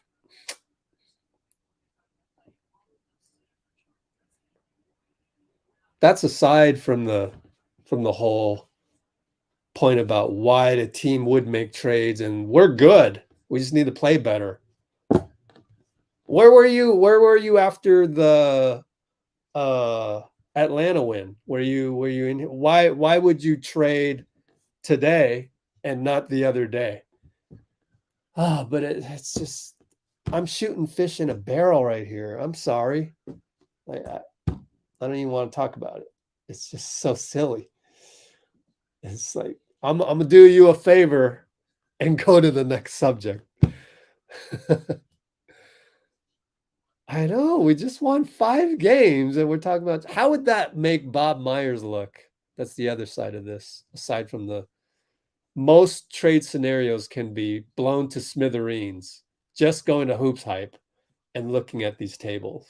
Most trade scenarios can be blown to smithereens, but then you talk about the people side of it, the actual common sense of it, and that's one example right there. But anyways, just stop using trade this guy or that guy as a way to scratch your itch, and your itch is that you're frustrated by a loss. Like, just take the loss. Take the loss like a man, you know?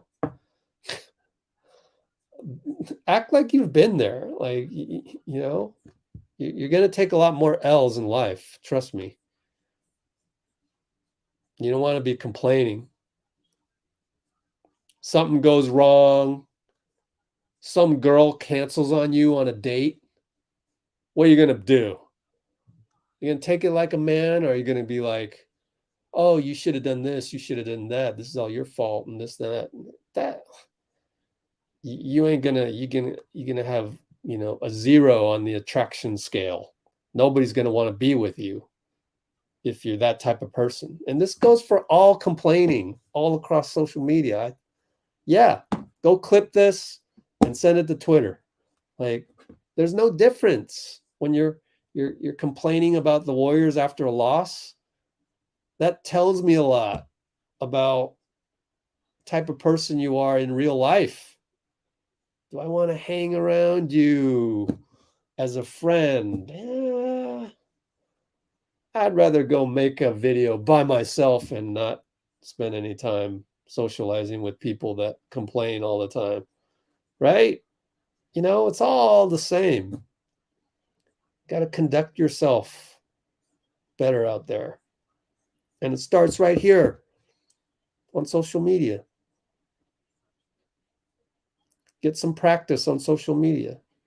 It'll translate.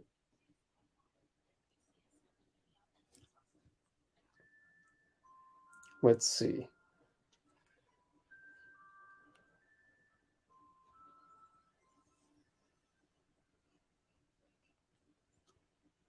I like that. Jordan Poole, Klay goes, I told him in the locker room there's a reason why I threw him the ball.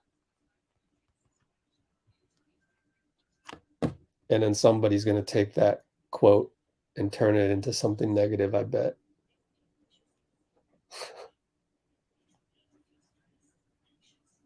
Let's see.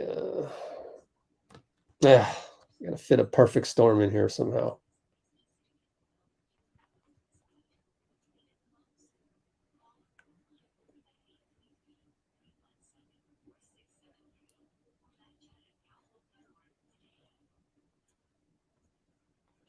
There we go. I fit it. Yay. Jordan Poole analysis. There's going to be a lot of Jordan Poole analysis tonight. Let's see. Detroit Pistons.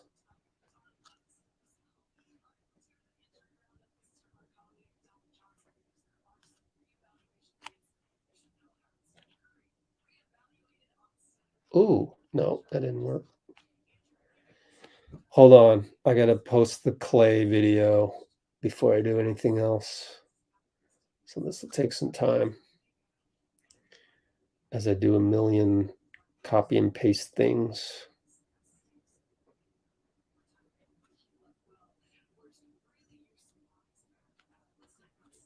Let's see here.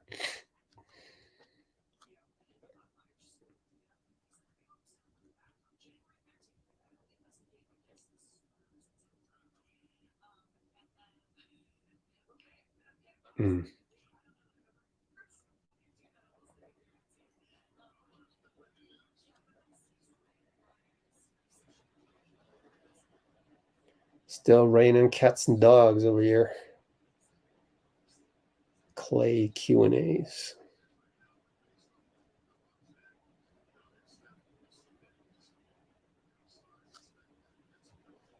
Oops. Shit. There we go. Nope.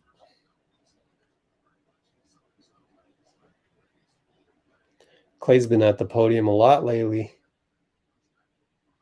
That's kind of a good result of guys being injured. There's always something funny that he says. Guaranteed.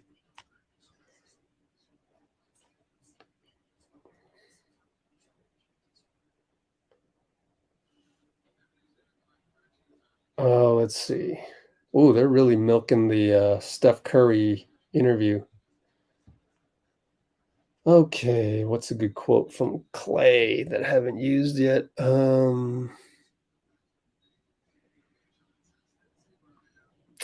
you seen A Perfect Storm? Nah. those quotes haven't really done well for me lately. Like, I didn't get a whole lot of clicks on the PBJ peanut butter and jelly sandwich one. I was disappointed in that one, but the other ones did well. Let's see. We would not have a banner without Jordan. Ooh. No banner without Jordan. Yeah.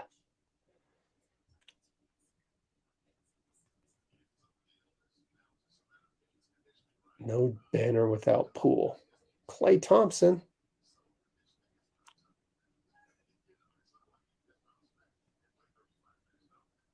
That's also loyalty that Klay is showing, right? And social media could do a better job in the loyalty department. It's vastly lacking loyalty. And Klay is up here showing you how to have loyalty. And freaking A, YouTube just screwed up my defaults, man. Now I'm going to do that all over again. Damn. But anyways, on the loyalty angle, guys like Klay go up to the podium and teach you how to be loyal. You should learn something from that. You should learn that's how you act. That's how you're supposed to act when the chips are down. You're going to need loyalty in your relationships too, just in real life. You can't give up on people so easily. Just because they make a mistake. They make a mistake, you lift them up. Just like Klay did. Klay did that with Jordan Poole on the podium right now. We learned something about life right before our eyes. And Klay was the deliverer of that message. You can learn a thing or two from Klay, right? And that's called loyalty.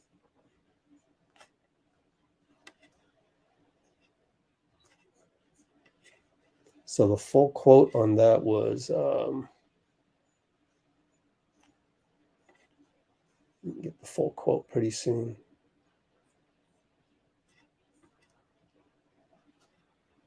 There we go.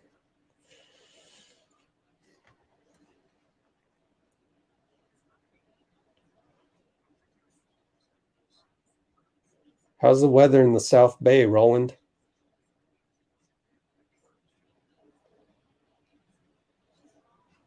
What was the quote? Let's see. We would not have that banner without Jordan. I like it.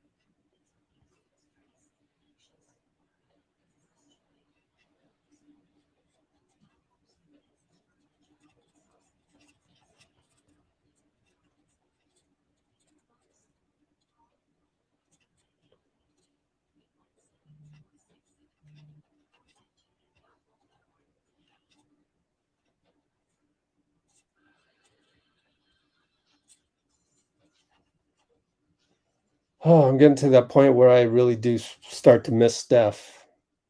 You know, it's been a long while. Not just that, but also on the podium.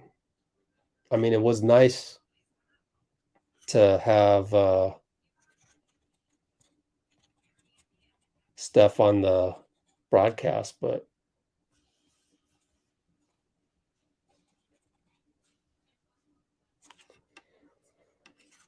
I want more. I want more Steph going up there and giving us his mantras and stuff and reminding us how to be good human beings. I like that stuff. It's just a reinforcement of the love for life. You know, I'm always going to come from a position of abundance. Always, you know, going to tell you to have gratitude. And despite the loss tonight, man, this is still the best team on the planet to cover, and I feel really blessed. We got a lot of content tonight. We got Steph on the broadcast. We got Bob Myers pregame, Klay on the podium defending his brother, his little brother, JP, and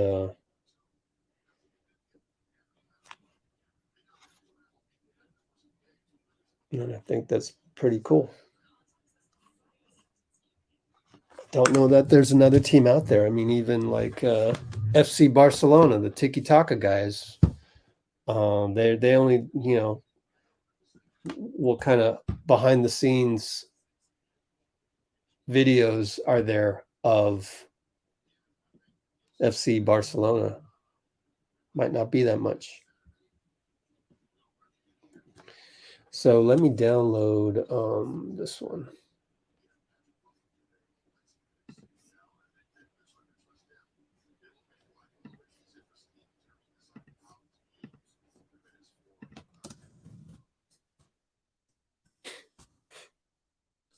Kevon Looney.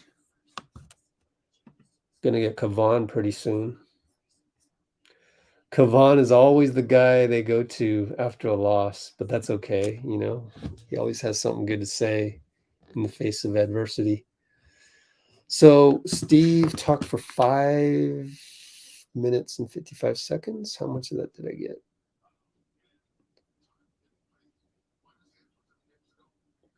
Got most of it already, actually. Got some lamb. What was the last question to Steve? Let's see.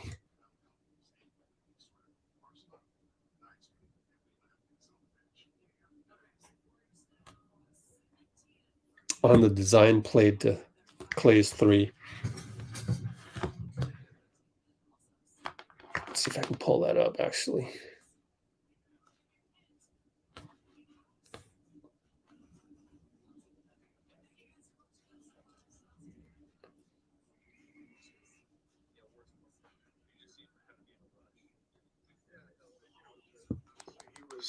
He really got hot late. He started the game I was talking about slowly, Klay, but he really got us going there down the stretch and got a good look. Looney set a great screen, and Klay knocked it down.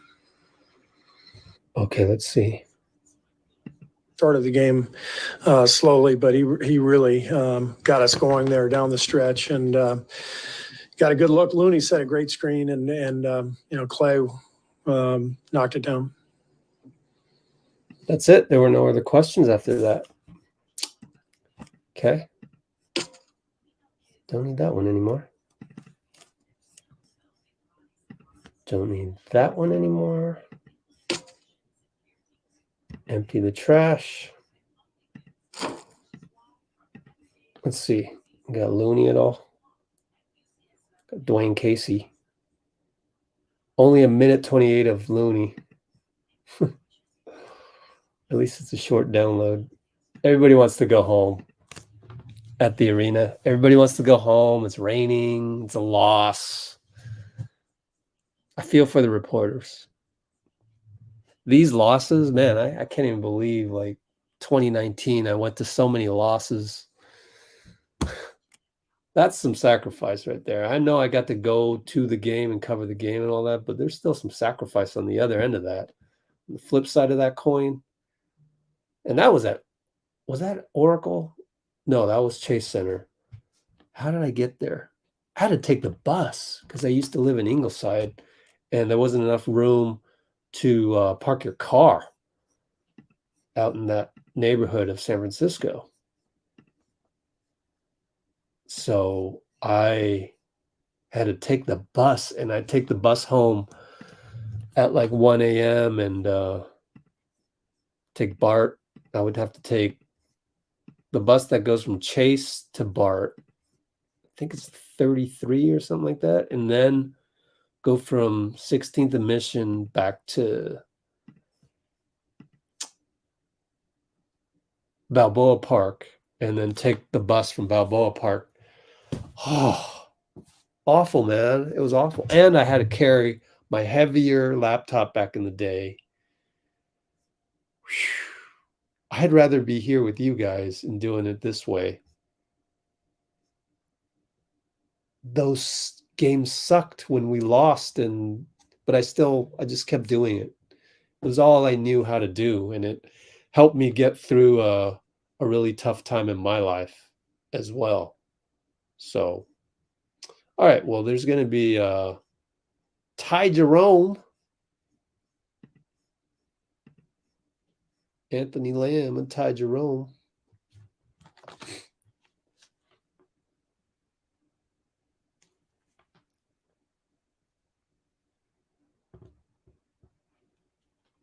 I'm blocking anybody that says trade Poole, and we're getting those. We're literally getting those. Horrible, man.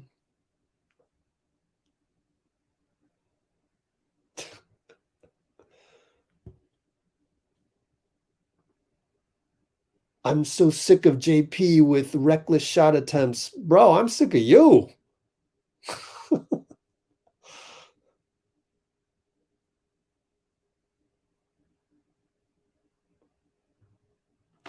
Whatever. Oops. That's what I get. Drops phone. All right. 10:55. Man, maybe we'll call it a night. Nobody's gonna watch these videos anyway. So let me see. It would be good for me to get some caffeine in my body. Try and stay up for this stuff.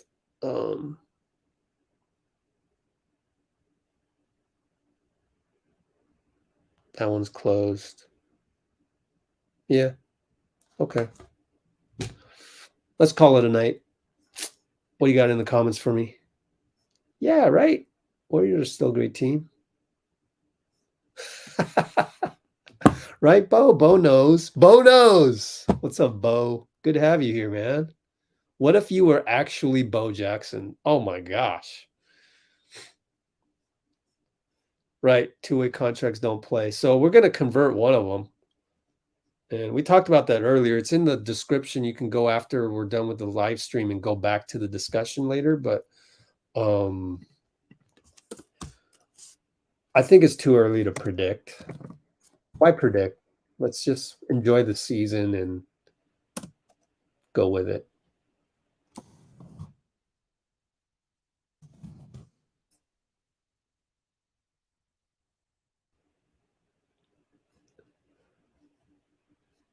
Yeah, Phoenix has been slumping. Imagine, Phoenix, like they're going down. They're dropping in the standings. We're going up in the standings. I would rather be us right now going up than dropping. They're like, they've got to do the stopgap measure. No Devin Booker, no Chris Paul, We lost Steph Curry and Wiggins, and we're on the up and up. So I'd rather be us. So that's another awesome thing about following this franchise. Retain Poole. I know, huh? Retain Poole.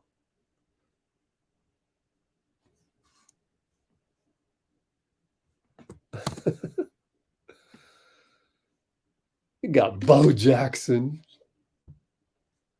Incredible.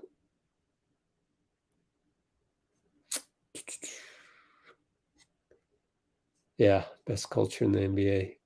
All right, I'm going to say bye because I do want to try and stay awake and do some work actually tonight, oddly enough. But let's do a Just Us high five. Remember the Miami game, Bill Kennedy? This was a high five for some stupid reason. So Just Us 1, 2, 3. I might actually go live tomorrow with all the clips from tonight. That was kind of my idea. So stick around. Maybe we'll see you tomorrow, 6 p.m. Pacific. See you maybe tomorrow at 6 p.m. Pacific for the X's and O's, or Saturday, 5 o'clock, 5:30 tip off. So Just Us 1, 2, 3. See you, everybody. Appreciate you guys. Really, that was pretty awesome to keep it positive in the comments, because that's the sane thing to do, even after this loss and a bad Jordan Poole turnover at the end. I mean, it doesn't change the trajectory of the franchise, right? So just us, SYC. See you soon. See you real soon. Probably tomorrow. I'm going to really try to do that, but you know, things happen. We'll see. Thanks, guys. But yeah, it's like a real goal of mine. Why? Because Amy's been going, oh, I want to see your breakdown videos. And I'm like, I know the last month has been really tough for me, but now that I'm thinking about how would I do this video, I might as well just do it live, because it takes all that energy to come up with the production of it, going through the clips, and I will have the clips. We will actually play the clips and run the risk of being demonetized, but it's okay. It's okay. I think I've got it figured out. So we'll do that. And then that way I'm not as burnt out at the end, where I still have to edit the video further. And then you can ask questions if you want, real time. And there's just, I don't know, it's just a new thing to try. All right. So we'll see you tomorrow. Maybe.